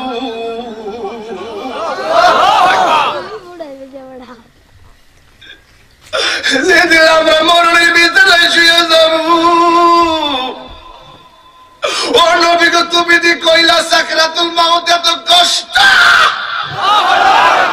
সাত সমুদ্র 13 নদীর পানি ডাইলা দিলে নাকি নবী গো পানি তৃষ্ণা মিটবে না গো নবী আমরা তো এমন নবীর পাগল গো নবী যেই নবী হাউজে কাউসারের মালিক ও নবী গো জীবনে না দেখলে কোনো দুঃখ নয় গো নবী মরণ কালে যেন তোমার দেখা পাই তুমি জীবন তুমি মরণ আদার ঘরে তুমি আপন তুমি জীবন তুমি মরণ আদার ঘরে তুমি আপন তুমি মুদের পারের তরি তুমি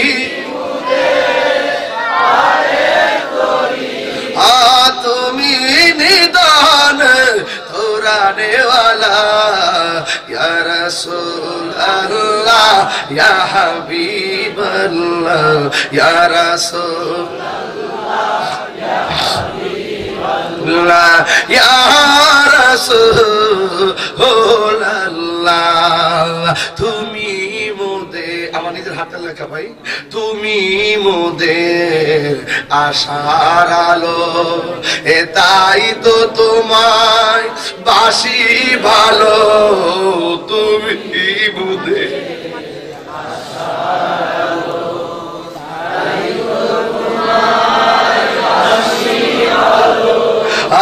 হৃদয় নামের ফুলদানিতে, হৃদয় আগেতে রেখেছি প্রেমের মালা, ইয়া রাসূলুল্লাহ ইয়া হাবিবাল্লাহ, ইয়া রাসূলুল্লাহ ইয়া হাবিবাল্লাহ, ইয়া রাসূলুল্লাহ বলো ইয়া রাসূলুল্লাহ।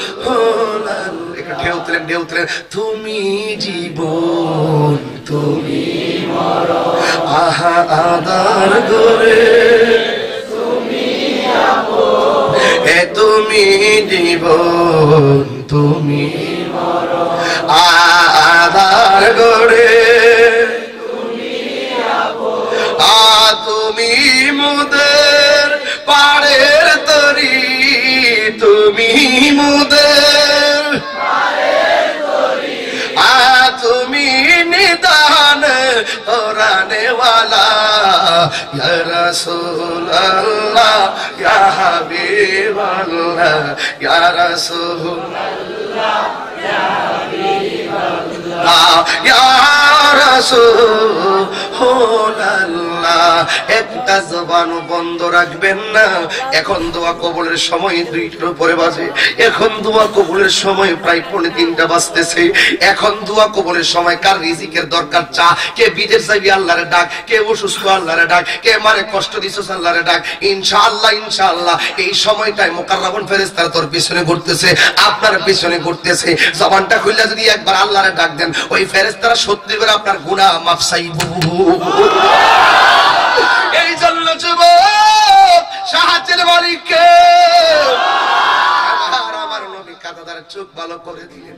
2টা ছেলে যুদ্ধের ময়দানে ঘুরতেছে। এবার সাহাবায়ে কেরাম বলেন কি ব্যাপার, আমরা যুদ্ধ করি কাফেরে কল্লা কোপ দিবার আগে পড়ে যাই, কারণটা কি? নবী ডাক দিয়ে সাহাবীরা রে, তোমরা সংখ্যায় অল্প, কিন্তু তোমাদেরকে সহযোগিতা করার জন্য আমার আল্লাহ অসংখ্য ফেরেশতা ময়দানে নামায়া দিছে। এই সাহায্য এখনো আছে না নাই? জবান খুলে এখন আছে না নাই? এই যুবকের দল 2টা ছোট্ট পোলা যুদ্ধের ময়দানে ঘুরে।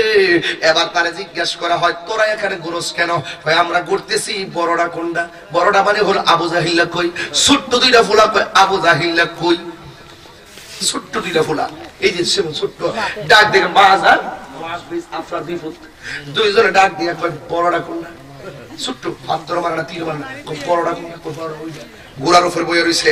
এবার ছোট 2টা বলতেছে, ভাই তুই তুই গোড়ার আটুর মধ্যে খুব দিবে, বাকি কেমন আমি করব। এবার ছোটটা যাইয়া আটুর মধ্যে খুব দিচ্ছে। আবু জাহিল্লা ক্যাডারিটা যে মাত্র ক্যাডারিটা সেইটা ফালদা ওইটা আবু জাহিল্লার গাড়ির মধ্যে খুব দিয়া বিদায় করেছি।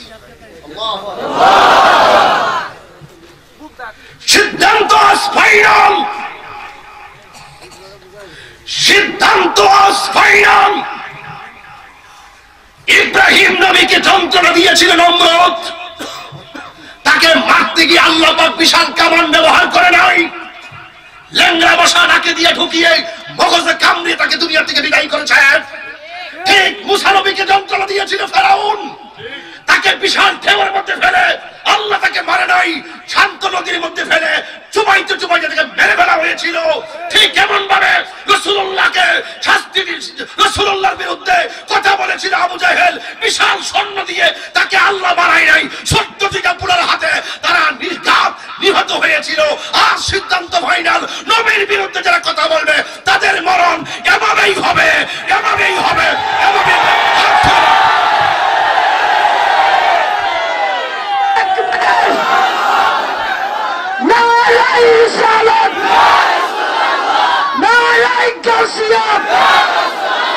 Must get a lot of হুসাইনের তলোয়ার, শাহজালালের তলোয়ার, শাহজালালের তলোয়ার, নারায়ে তাকবীর।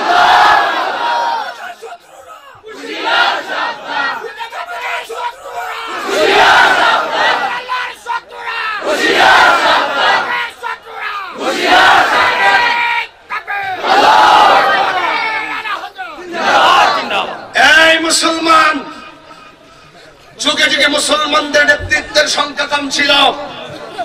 এই বদরের যুদ্ধের জমিনে মুসলমানদের সংখ্যা ছিল 313 জন, 14 জন শহীদ হয়েছিল। কাফেরদের সংখ্যা ছিল হাজারো হাজার। মুসলমানদের পক্ষে, হকের পক্ষে, ন্যায়ের পক্ষে আমার আল্লাহ আছে কি আছে না? এই জন্য মুসলমান, আমরা পরাজিত মুসলমান নই, আমরা পরাজিত কোন গোষ্ঠী নই, আমরা ভয় পাওয়ার কোন গোষ্ঠী নই। আমাদের নেতৃত্ব হচ্ছেন, আমাদের সেনা প্রধান হচ্ছেন রাহমাতুল লিল আলামিন। ঠিক কি না বলো?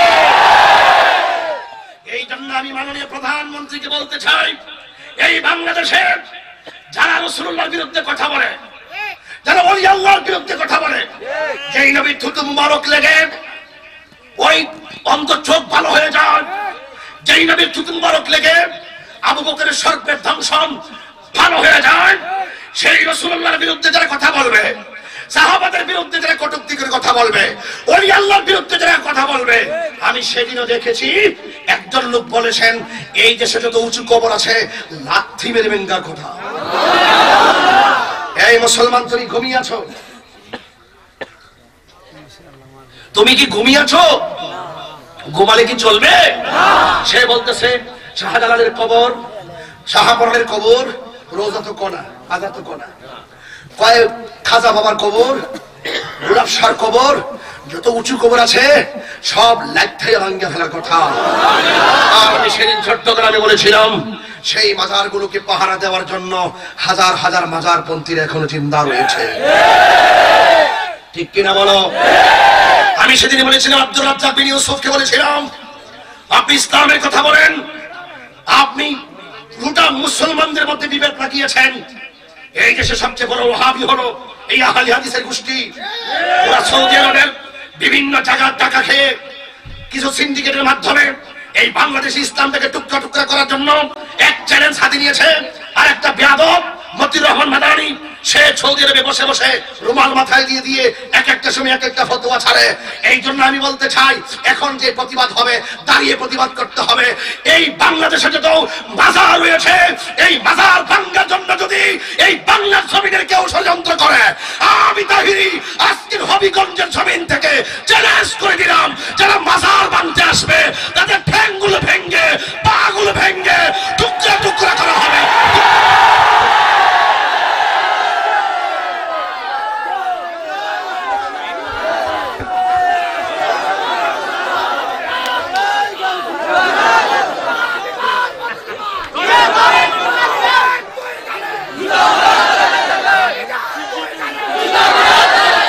শুনুন, আমরা এখনো জিন্দা আছি। আমাকে একজনে ফোন করে বলে তোর হায়াত বেশি দিন নাই। আমি বলছি তুই আজরাইলের দায়িত্ব কোন দিন থেকে পাইলি? হায়াতের মালিক কে? আমাকে ভয় দেখে লাভ নেই। 17 বার 21 বার গাড়ি ভেঙেছে, সে প্রত্যেকবার মনে করেছি যেইভাবে লাঠি নিয়ে গাড়ি ভাঙছে, রান্দাও টান্দায় একটা নিয়ে যেইভাবে আমাকে ব্যারিকেড দিছে, সেদিন আমি পড়েছিলাম লা ইলাহা ইল্লাল্লাহ মুহাম্মাদুর রাসূলুল্লাহ। আমি সেদিন মনে করছি আমি মারা গিয়েছি। আমাকে ভয় দেখে লাভ নেই, আমাকে হুমকি দিয়ে লাভ নেই। জন্মেছি ভবে যেতে হবে, তবে যতদিন বাঁচবো নবীর প্রেম নেই বাঁচতে চাই। ঠিক কি না বলো? এই জন্য অনুরোধ করে বলবো, যেই নবীর হাতের দোয়ায় বৃষ্টি নামে, যেই নবী পাকের দোয়ার বদৌলতে মেঘমালা ছায়া দেয়, যেই নবীর দোয়ার বরকতে খেজুরের ডাল তলোয়ার হয়, যেই নবীর থুতু মুবারকের দ্বারা চক্ষু ভালো হয়, সেই নবীকে, সেই নবীর ইজ্জতকে নিয়ে সিনিমিনি খেলবে, এই সুযোগ বাংলাদেশের কাহারও হয়নি, এখনো হবে না, ভবিষ্যতেও হবে না। ঠিক কিনা বলেন? কে কে আমার সঙ্গে একমত? হাত তোলেন। নারে তাকবীর, নারে রিসালাত, নারে গাউসিয়া, আহলে সুন্নাত ওয়াল জামাত। নবী ওলির দুশমনেরা, নবী ওলির দুশমনেরা, আল্লাহ আমাদের সকলকে কবুল করুক, আল্লাহ আমাদের সকলকে কবুল করুক। আরো জোরে আমিন। হাত নামান। একটি কথা বলবো, মুসলমানদের বিজয় দিয়েছেন কে? আরো যদি দিয়েছেন কে? সাহাবায়ে কেরাম বলেন আমরা যুদ্ধে জয়ী হয়ে গেলাম। তো আমার নবীজিকে সাহায্য করেছেন আল্লাহ, নবীর পাকের সাহাবাদেরকে সাহায্য করেছেন কে? আজকে এত বড় রাত্রটার ভিতরে ইচ্ছা করলে আরো বেশি কুয়াশা পড়তে পারতো কি পারতো না? এরপর আল্লাহ আমাদেরকে সহনীয় একটি ঠান্ডা দিয়েছেন যেন আমরা বেশি কষ্ট না পাই, বেশি সুখ না পাই, এমন একটি ভাবে রেখেছেন যেন আমরা সুখী দুঃখে আল্লাহকে স্মরণ করি। ঠিক কিনা বলেন? এই জন্য মুসলমান তোমাদের কাছে আমার কিছু দাবি আছে, বলবো? বিশেষ করে যুবকদের কাছে আমার কিছু দাবি আছে। যুবক, নবীজির সাথে কারো কোনো তুলনা?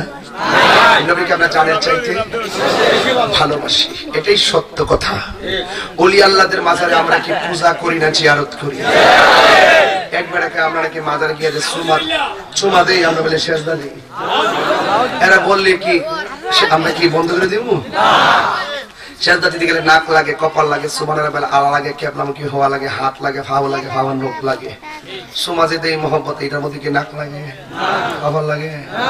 আমরা সুমা দিই, ঠিক কিনা বলেন? চুমা দেওয়ার কথা হাদিসে আছে না নাই? বাবু কুবলাত রিজলে ওয়ালিয়াদে, হাতে এবং পায়ের মধ্যে চুমা দেওয়া সুন্নতে সাহাবা, জোরে করুন সুবহানাল্লাহ। আমরা চুমায় না দিই, মহব্বতে চুমা দিই। আমি যদিন দেখলাম আপনারা একজন আরেকজনকে মহব্বতে চুমা দিয়েছেন, অসুবিধা কি? চুমা দিয়েছেন, ঠিক না? আদবের সাথে সুন্দর করে গালে বলে অসুবিধা কি? আমরা হিংসা করি না, তারপরে এটা মহব্বত দিতে পারে। তো এটা যদি মহব্বত হয়, এটা তাজিম হতো না? এটা তো মহব্বত দিচ্ছে, এরা গালো দিছে একবারে গালো বলে দিয়ে মহব্বত শেষ, ইষ্ট করে দেওয়ার মতো। আমরা বিরোধিতা করি না, দেন, অসুবিধা নাই। কিন্তু আমরা ওলি আল্লাহর যেটা দলিলে আছে, হাতে পায়ে চুমা দেওয়া, মাজারে যখন ভক্তি মহব্বতের মায়া করে তাজিম করে চুমা দেয়, তখন তোমরা শিরিকের ফতোয়া দেও কেন? রাসূল বলেন আমার মতো শিরিক করবে এই ভয় আমি করি না, কারণ শিরিক করা অনেক কঠিন কাজ। আমরা ক্লাস 1-এ পড়লো, আম্মা কইছে আল্লাহ কয়জন? ওহনো কই আল্লাহ একজন। আর এরা কয় আমরা বলে উলি আল্লাহ আল্লাহ কই, দেশটাকে মূল্য পাইছে। আরে বিয়োগ নাকি বলে, এগুলো কি বোকা নাকি? আমরা তো বলি আল্লাহ তোমার বন্ধুদের উসিলে তুমি আমাদের দোয়াকে কবুল করো, এটাই তো করি। আচ্ছা ঠিক আছে দোস্ত, আরেকটা কথা বলি যুবক, আমি ইতি টানবো কথাটা বলে। যেমন আমাদের দেশের ভিতরে আজকে যুব সমাজ অনেক ভালো আছে, কিন্তু যুব সমাজের মাঝে মাঝে কিছু যুব সমাজ নষ্ট করছে, ঘর নষ্ট করছে, ঈমান নষ্ট করছে একমাত্র নেশার কারণে। এই নেশার থেকে আমাদের বাঁচা লাগবে। নবীরে পাইতে চান, যেই মুখে দুরূদ হবে সেই মুখে নেশা ঢুকবে না, যেই মুখে জিকির হবে সেই মুখে হারাম ঢুকবে না। এই একটা ওয়াদা আজকে কে আমার সাথে করছেন? একটু হাত তুলেন। আল্লাহ আপনি আমার পোলাপানগুলোকে কবুল করেন, আল্লাহ উলামায়ে কেরামদেরকে কবুল করেন, মুরব্বিদেরকে কবুল করেন। আর আমার জীবনের একটা বাস্তব ঘটনা হলো, আমি দেখেছি যতটা পোলা নেশা করে, একটা ছেলেও তার মা বাবার সাথে ভালো ব্যবহার করে না। এবং করে তো না ওই, বরং দেখবেন সিগারেটটা মুরব্বির সামনে এনে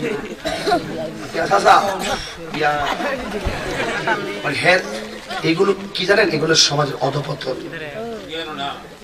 এই মুরব্বিদের সামনে যারা নেশা করে, একটা নেশা করে মুরব্বিদেরকে সম্মান করে, কথা বলে না।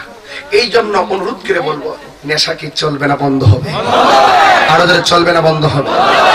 তো আরেকটি কথা বলি বাবা, আমি তো 17.5 বছর ধরে ওয়াজ করি, হবিগঞ্জতে প্রায় 10-12 বছর ধরে আসা যাওয়া করি। আমার কাছে কোনো মিথ্যা কথা পাইছেন? কষ্ট দিছে আপনারা? কোন ধরনের চলাফেরার মধ্যে কোন ত্রুটি পাইছেন? আমি সরল মনে চলাফেরা করি, আমি একজন মানুষ হিসাবে চলাফেরা করি। কিন্তু এখন যদি আমার প্রশ্ন করেন, যেখানে যান রাত্র 2টা 3টা 2.5টা মানুষ, হাজার হাজার, এইটা কোত্থেকে পাইলেন?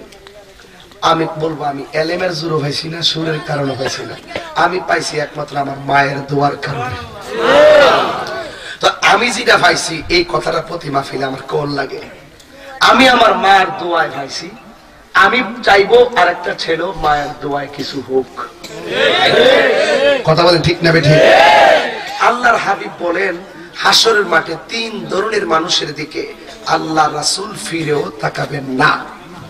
এর মধ্যে 1 নম্বর যারা নেশা করে, 2 যারা বেপরদায় চলাফেরা করে, 3 যারা মা বাবার মনে কষ্ট দেয়। তুমি আব্বা আমারে কষ্ট দিয়ে আমার সামনে এসি লাইতাছ, স্লোগান দিতেছ, নাচতেছ, আল্লাহু আকবার বলতেছ, আর বাড়িতে তোমার বাপ চোখের পানি ফালায় কান্দে। প্যারাসিটামল কিনা দিতে গেলে হিসাব করো, আর তোমার মোবাইলে প্রতি রাত্রে 100 টাকা 500 টাকা ডুয়াইতেছ, এটার হিসাব নাই। মা বাপ একটা প্যারাসিটামল কিনা দিলে হিসাব লয়, এমন কিছু ফুলাফান সমাজে আছে না? এটা কিন্তু সমাজের উচিত কথা বলতেছি। এতক্ষণ আমি বলছি এই কথাগুলো আমার খুব দরকার। তো এই জন্য পায়ে ধরে বলি, পায়ে ধরে বলতেছি, একবারে অনুরোধ, আমি ইতি জানবো কথাটা, পায়ে ধরে বলি, এই যতটা পোলাপান, এই ছেলে যতটা পোলাপান মা বাবার কষ্ট দিছে, এরা জীবনে শান্তি দিছে না। এটা আমার চোখে আমি দেখছি। আমার গলা আছে না বাজার, আমার গলা ছাত্র জীবনে কাঁপতো, গজল গাইলে কাঁপতো কাঁপতো, সুন্দর দেখা যেত না, পায়ের সুর খুব সুন্দর ছিল। আমার যে গেলাম আম্মা আমার গলা কাঁপে গেলে লাগে, 5 জনের সামনে কথা বলে ডর লাগে। আমাকে তুই তোর দাদার মাজারও যাবি, যাইয়া তোর দাদারের সভাপতি বানাইয়া মুর্দার গোড়া যা আছে সবের মনে করবি শ্রোতা, মিলাদ করবি, ক্যাম্প করবি, জিকির করবি, আর জিয়ারতের সুর দিয়া দিয়া জিয়ারত করবি, দেখবি গলা ঠিক হয়ে গেছে। আজ থেকে প্রায় 20 বছর 25 বছর আগের কথা, 25 বছর আগের কথা, 26 বছর হইব, আম্মা এই বুদ্ধিটা দিছে। তো আমি তো এখন প্রতি রাত্রি মাহফিল করি, কেউ তার কয় না যে গলা খারাপ লাগে, কনা কি এই যে একটা দোয়া, কেউ বলে আমি ওষুধ দিই অনেকে কনা। ওই যে আজকে এটা 3টা মাহফিল চলতেছে, সুরারগড়ে 2 ঘন্টা, মাধবপুরে 2 ঘন্টার উপরে, আবার এখানে এসে চলতেছে 1.5 ঘন্টা হয়ে গেছে। সময় যে কেমনি গেছে টের পাইছি। অনেকে আপনি ভালো একটা তথ্য দিচ্ছেন, কিছু কিছু কোরআন আছে ও তাহিরি মানে ই ডাকা খায়া হ্যাঁ ওই ডাকা খায় ও ধমনে দিক, আর আমি বাড়িতে সুন্দর একটা রং চাকাই, একটু দেই সকালবেলা উঠে নামাজ কালাম পইরা, এরপরে নিরিবিলি থাইকা আমার থেকে দোয়াটা লয়ে বাইরে, মনে করি এটাই সবচেয়ে বড় ওষুধ। ঠিক কিনা বলেন? এই আত্মারি সাহেব, আমরা তো 14 মাসের কয় বছর ধরে একটা আইডিয়া দেন না? 15 বছর। এই যে আমার সাথে চলাফেরা করে 15 বছর, একবারে খুব কাছের সম্পর্ক। এই যে আমার বাবা ইয়াইছিনি রিটার্ন নেই, তুই তোর মাছ নিয়ে খাওয়াইছ না, তুই মরে যাবি। হ্যাঁ ঠিক না, থাকে এগুলো এইভাবে থাকে না। তো যাই হোক, এখন কত হইলো, আমার সামনে বসে ওই যেটা বলতেছে, এখন আমার সামনে বসে ওয়াজ শুনবেন, বাড়িতে গিয়া মারে ধমক মারবেন, তোমার মতন শ্রোতা আমার দরকার নাই। মা বাবার মনে কষ্ট দিয়ে আমার কাছে মুড়ি দিয়া ওই বিলের মাছ নিয়ে যাবেন বাড়িতে, লিটন মিয়া তোমার মতন লিটন আমার দরকার নাই, 14 তালাক দিয়ে দেবেন ডাইরেক্ট কথা। আমার অনেকে হুজুর আমার কাছে মুড়ি দিবে লেগে অনেকগুলো ওয়াজ থাকে, আমি কি ভাইকারি মুড়ি দামি করি না, ওয়াজ ধরুন রুমালটা করে লয়ে যাবো গা। এরপরে ওই যেমন সেমনি চলাফেরা করবেন, আমার কথা চিনতে হবে, তার বাবা আছে কিনা জানতে হবে, তারা আমি সঙ্গে কিছু ওজিফা দিয়ে দিব, এগুলো মানলে আমার মুরিদ থাকবে, মানলে বা সোজা কথা। গতকাল মুরিদ করেছে বাড়িতে, ডাইরেক্ট কয়ে দিছি, যা কর বলে দিছি, এটা আমার নীতি। তবে একটা কথা বলি, এখন আমি থিঙ্কিং অ্যাবাউট মাই সেলফ, আমি নিজের নিয়ে চিন্তা করি যে আল্লাহ আমাকে মাফ করছে কিনা। এখানে যে নিজেকে নিয়ে ভাবে সে কিভাবে পথ চলবে। তবে একটি কথা বলি, মা বাবার পায়ে ধরে আজকে যায় মাপ চাইবেন। এই যে বুড়া বাপটা আপনার জন্য কি না করছে, আমরা বুকে হাত দিয়ে বলি, যদি ওনার সন্তান এখানে থাকেন, এই লোকটা বিলে যায় ধান কাটছে, বিলের ভারে ক্ষেত সমান করিয়া ধান শুকাইছে, আবার ধান ভাঙাইছে, চাউল করে ড্রামে ঢুকাইছে, পরে মা ওই চাউলটা, তোমার মা ওই চাউলটা রান্না করিয়া ভাত যখন দিছে তখন তুমি নিয়া মুখে দিছো। এর আগে বলছে না ফুট, তুই ধরিস না, তোর গরম লাগবো, তুই ধরিস না, তোর ঠান্ডা লাগবো, তোর লেখাপড়া আছে, তোমার কাজ করতে দেয় নাই। যেই লোকটা ছোটবেলায় তোমার এত আদর করছে কেন জানো? তুমি লড়তে পারো না, চড়তে পারো না, তোমার টাকা নাই, পয়সা নাই, কেমনে ভবিষ্যতে কিছু করবা। এই মানুষটা তোমার সব প্রতিষ্ঠিত হওয়ার পিছনে সব শ্রম দিছে একটা কারণে। কারণটা বলবো, আপনি বড় বড় মাছ এনে খাওয়াইবেন এই জন্য না, কিন্তু তার মনে একটা টার্গেট হলে একদিন আমরা যদি দুর্বল হয়ে যাই, আমার সন্তানকে আমি ছোটবেলায় যেমন দেখছি, আমার সন্তান বড় হইলে আমাকে এইভাবে দেখবে। যখন ওই স্বপ্নের মাথায় গিয়ে তুমি মার মনে কষ্টটা দিয়ে দাও, বাবার মনে কষ্টটা দিয়ে দাও, তখন ওই বাবার হাত তুলতে হয় না, স্বয়ং খোদার গজব তোমার উপরে চলে আসে। কথা বলে ঠিক কিনা? এই জন্য অনুরোধ করে বলে দিয়ে যাই, দুইটা মানুষকে কখনো চোখের পানি ফেলে কাঁদাবেন না। একটা হলো আপনার বাবা, আরেকটা হলো আপনার মা। উনি মাদ্রাসার একজন সুপার, উনি মাদ্রাসার একজন উনি মাদ্রাসার একজন সুপার। ওনাকে যদি বলি আপনি সুপার হয়েছেন কোন যোগ্যতায়, উনি বলবে হুজুর কামেল ভাস তো আমার সাথে আরো আসিল, তো ওরা তো হয়েছে আমি হয়েছি, কেন হয়েছি? আমার মায়ের দোয়ার কারণে হয়েছি। এটাই পৃথিবীর চিরন্তন ইউনিভার্সাল ট্রুথ। পৃথিবীতে একটা মানুষ যদি ব্যতিক্রম কিছু হয়ে গেছে, মনে করবে তার পিছনে তার মায়ের দোয়া ডাইরেক্ট কাজ করতেছে। এই জন্য ওই মা বাপরে কোনদিন আপনার কষ্ট দিবেন না, কোনদিন কষ্ট দিবেন না। কথা বলেন ঠিক কিনা বলেন? এই জন্য অনুরোধ করে বলে দিয়ে যায় যে দুঃখিনী মা, আমার সোহেল, এই যে সোহেল তার আব্বা নাই, আমার আঞ্জাদা ধরে গেছে, আমার আব্বাটার জন্য আমরা দোয়া করি। মরহুম লিয়াকত আলী সাহেব, এই ছেলে আমার বলছে হুজুর আমার আব্বা নাই। শুনেন এখন একটা কথা বলি, এই বাপ নাই দুনিয়াতে, তার ভিতরটা কাঁদতেছে না? এত বড় একটা সুন্দর আয়োজন, এত রাত্র বাজে, 3টা বাজতেছে মনে হয়, 3টে বেজে গেছে, কেউ লড়াচড়া করে না। এই লিটন তোর আব্বা দেখলে খুশি হইলে তোরে আমি হুজুরের সামনে রেখে কইয়া দেই, এই সন্তান তোমার বাবা আজকের এই আয়োজন দেখে কবর থেকে আরো খুশি হচ্ছে। আমার ছেলে গান বাদ্যের আয়োজন করে নাই, আমার ছেলে কোরআন হাদিসের আলোচনার আসর জমাইছে, যতক্ষণ চলছে এই সওয়াব কবরে যেতে থাকবে। এই সোহেল বলতে পারবে তার বাবা হারা ব্যথা কত, যে বাপের স্মৃতি ঘরের ভিতরে অনেক কিছু আছে, এরপরও তার মনে শান্তি নাই। আজকে সব আছে কি নাই, সোহেল বলে আমার আব্বা নাই। এমন আব্বা হারা আম্মা হারা অনেকে আছে না নাই? এই জন্য আমি বলি যেই দুঃখিনী মা, যেই দুঃখিনী মা হায় রে আমায় করেছে লালন, করেছে লালন, আমি কেমনে দিব ওই দুঃখিনী মায়ের দাফন, আমি কেমনে দিব ওই দুঃখিনী মায়ের দাফন। মাগো তোমার মতো লই না কেহ। এই তোমরা কি এখানে এসএসসি পরীক্ষার্থী আছো? হাত তোলো তো। এসএসসি পরীক্ষা দিবা আছো কেউ? 1 2 3 4 5 6 7 8 9 10 অনেকগুলা। মাদ্রাসা থেকে দাখিল পরীক্ষা দিবা কেউ আছো? দাখিল পরীক্ষা, দাখিল পরীক্ষার্থী কেউ আছো? তোমরা যে পরীক্ষা দিবা, শোনো স্কুলের পোলাপান, তোমরা পরীক্ষা দিবা তোমার আম্মা নফল নামাজ পড়বো, তোমরা পরীক্ষা দিবা তোমার আম্মা নফল রোজা রাখবো। কথা কন ঠিক না? মাগো তোমার মতো লই না কেহ, আমায় কোলে টানি আদর করে মুছে নাকি,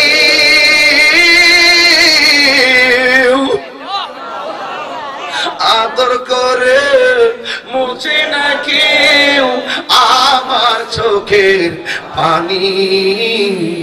হায়রে মা জননী আমার, হায়রে মা জননী। সবাই মাগো তোমার মতো লই না কেহ, আমায় কোলে টানি আদর করে মুছে নাকি। আল্লাহু আকবার। আদর করে মুছে নাকি না, চিৎকার মেরে কর আল্লাহু আকবার। বাবা বলে ডাক দিব, আল্লাহ গো ওই আব্বা আম্মার পক্ষ থেকে মাপ চাই। ওই আব্বা আম্মার কবর, মরহুম লিয়াকত আলী সাহেবের কবর, কবরস্থানের সকল মুর্দারদের কবর তুমি জান্নাত বানাইয়া দিও। কারণ হলো একটাই, যুবক তোর মা এখনো বেঁচে আছে, তোর মা এখনো বেঁচে আছে। আল্লাহর হাবিব কাল জুমা তো হাজ্জুল মাসাকিন, জুমা হলো গরিবের জন্য হজের দিন। কিন্তু কেউ যদি মায়ের চেহারার দিকে একবার নেক নজরে তাকায়, তার আমল নামায় কবুল হজের সওয়াব হয়ে যায়। এই জন্যই তো আমার নবী বলেছেন, বাবাকে তোমরা কাবা জানিও, মদিনা জানিও, মাকে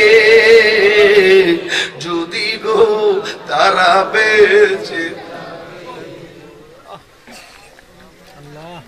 বাবাকে তোমরা কাবা জানিও মদিনা জানিও মাকে আল্লাহ আল্লাহ আল্লাহ যাদের মা নাই এদের কলিজা এখন ফাইটা যাবে আল্লাহ আরে বাবাকে তোমরা কাবা জানিও মদিনা জানিও মাকে যদি গো তারা বেঁচে থাকে ও আমি সেবি নাই সেবিতে পারি নাই ওই আমি সেবি নাই সেবিতে পারি নাই সেবি ওই আমার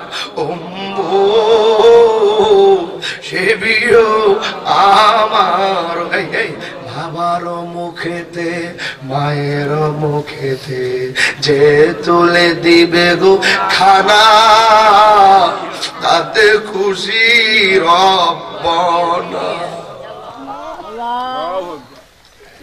বাবার মুখেতে মায়ের মুখেতে যে তুলে দিবে গো খানা তাতে খুশি রব্বা ওই আমি দেখি নাই দেখিতে পারি নাই দেখিও আমার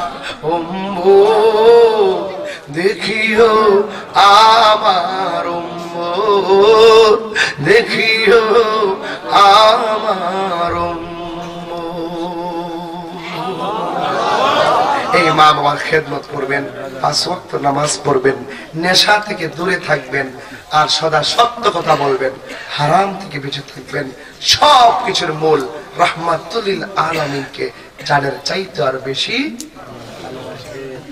একটা কথা বলি মাসলাকে আলা হযরত জিন্দাবাদ মাসলাকে এখন মাসলাকে আলা হযরত কে এটা আমাদের জানতে হবে 1 মিনিটে এই ভারতীয় উপমহাদেশের সুন্নি আমরা যারা হইছি ভাড়া করে আইনা ব্রিটিশরা বিভিন্ন মৌলবীরা ভাড়া করে আইনা নবীর বিরুদ্ধে কথা লেখাইছে ওই বিভিন্ন বাতিলদের মোকাবেলায় যিনি কোরআন সুন্নাহর আলোকে সঠিকভাবে সঠিক আকীদা প্রতিষ্ঠিত করেছেন ১৫০০ কিতাব রচনার মাধ্যমে তিনি হলো আলা হযরত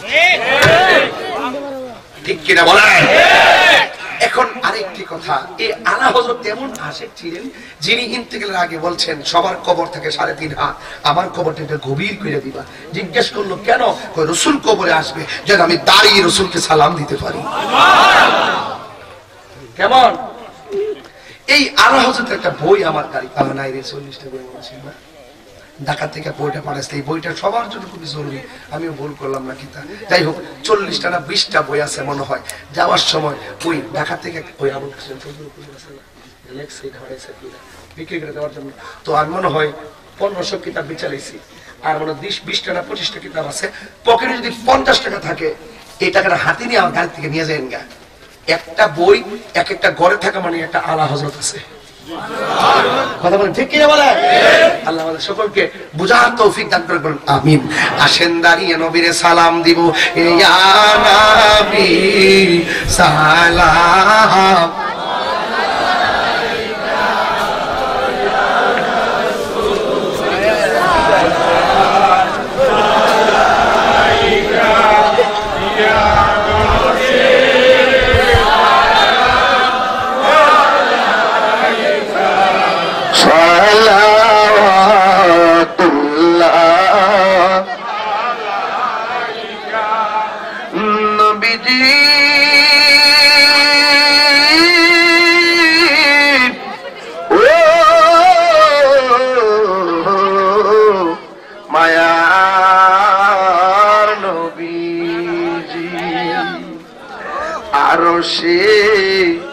লেখা নবী গো আপনার নাম এ জান্নাতে লেখা নবী গো আপনার নাম নামাজে আপনাকে সালাম আপনি যে নূরে মুজাসসাম ইয়া নবী সালাম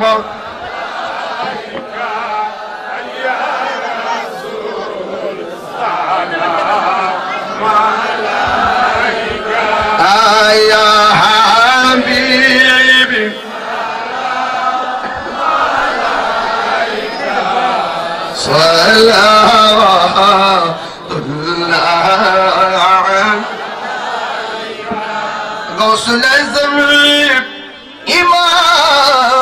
तुका वन्नुका ख्वाजाई खाजगार खाजा गरीब ने डाल दी कल्बों में अजमत मुस्तफा हिकमत आला हजरत पे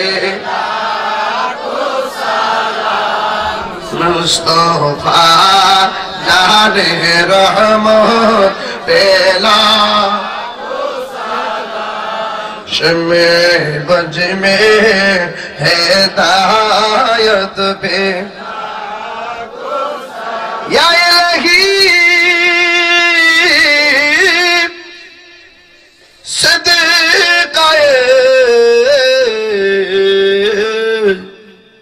मिलाद रसूल मदीना वाला गो मदीना वाला गो मदीना वाला गो मदीना वाला जहानेर सरकार तुमी नबी कमले वाला मदीनार दूला माटी करेছো जाला मदीना वाला गो मदीना वाला गो मदीना वाला गो मदीना वाला मदीनार पाक मुईते हलो तुम्हार ठाई কাবারো পাক মাটিতে হলো না সহাই তোমাকে চিনিল না কুরাইশরা তোমাকে চিনিল না কুরাইশওয়ালা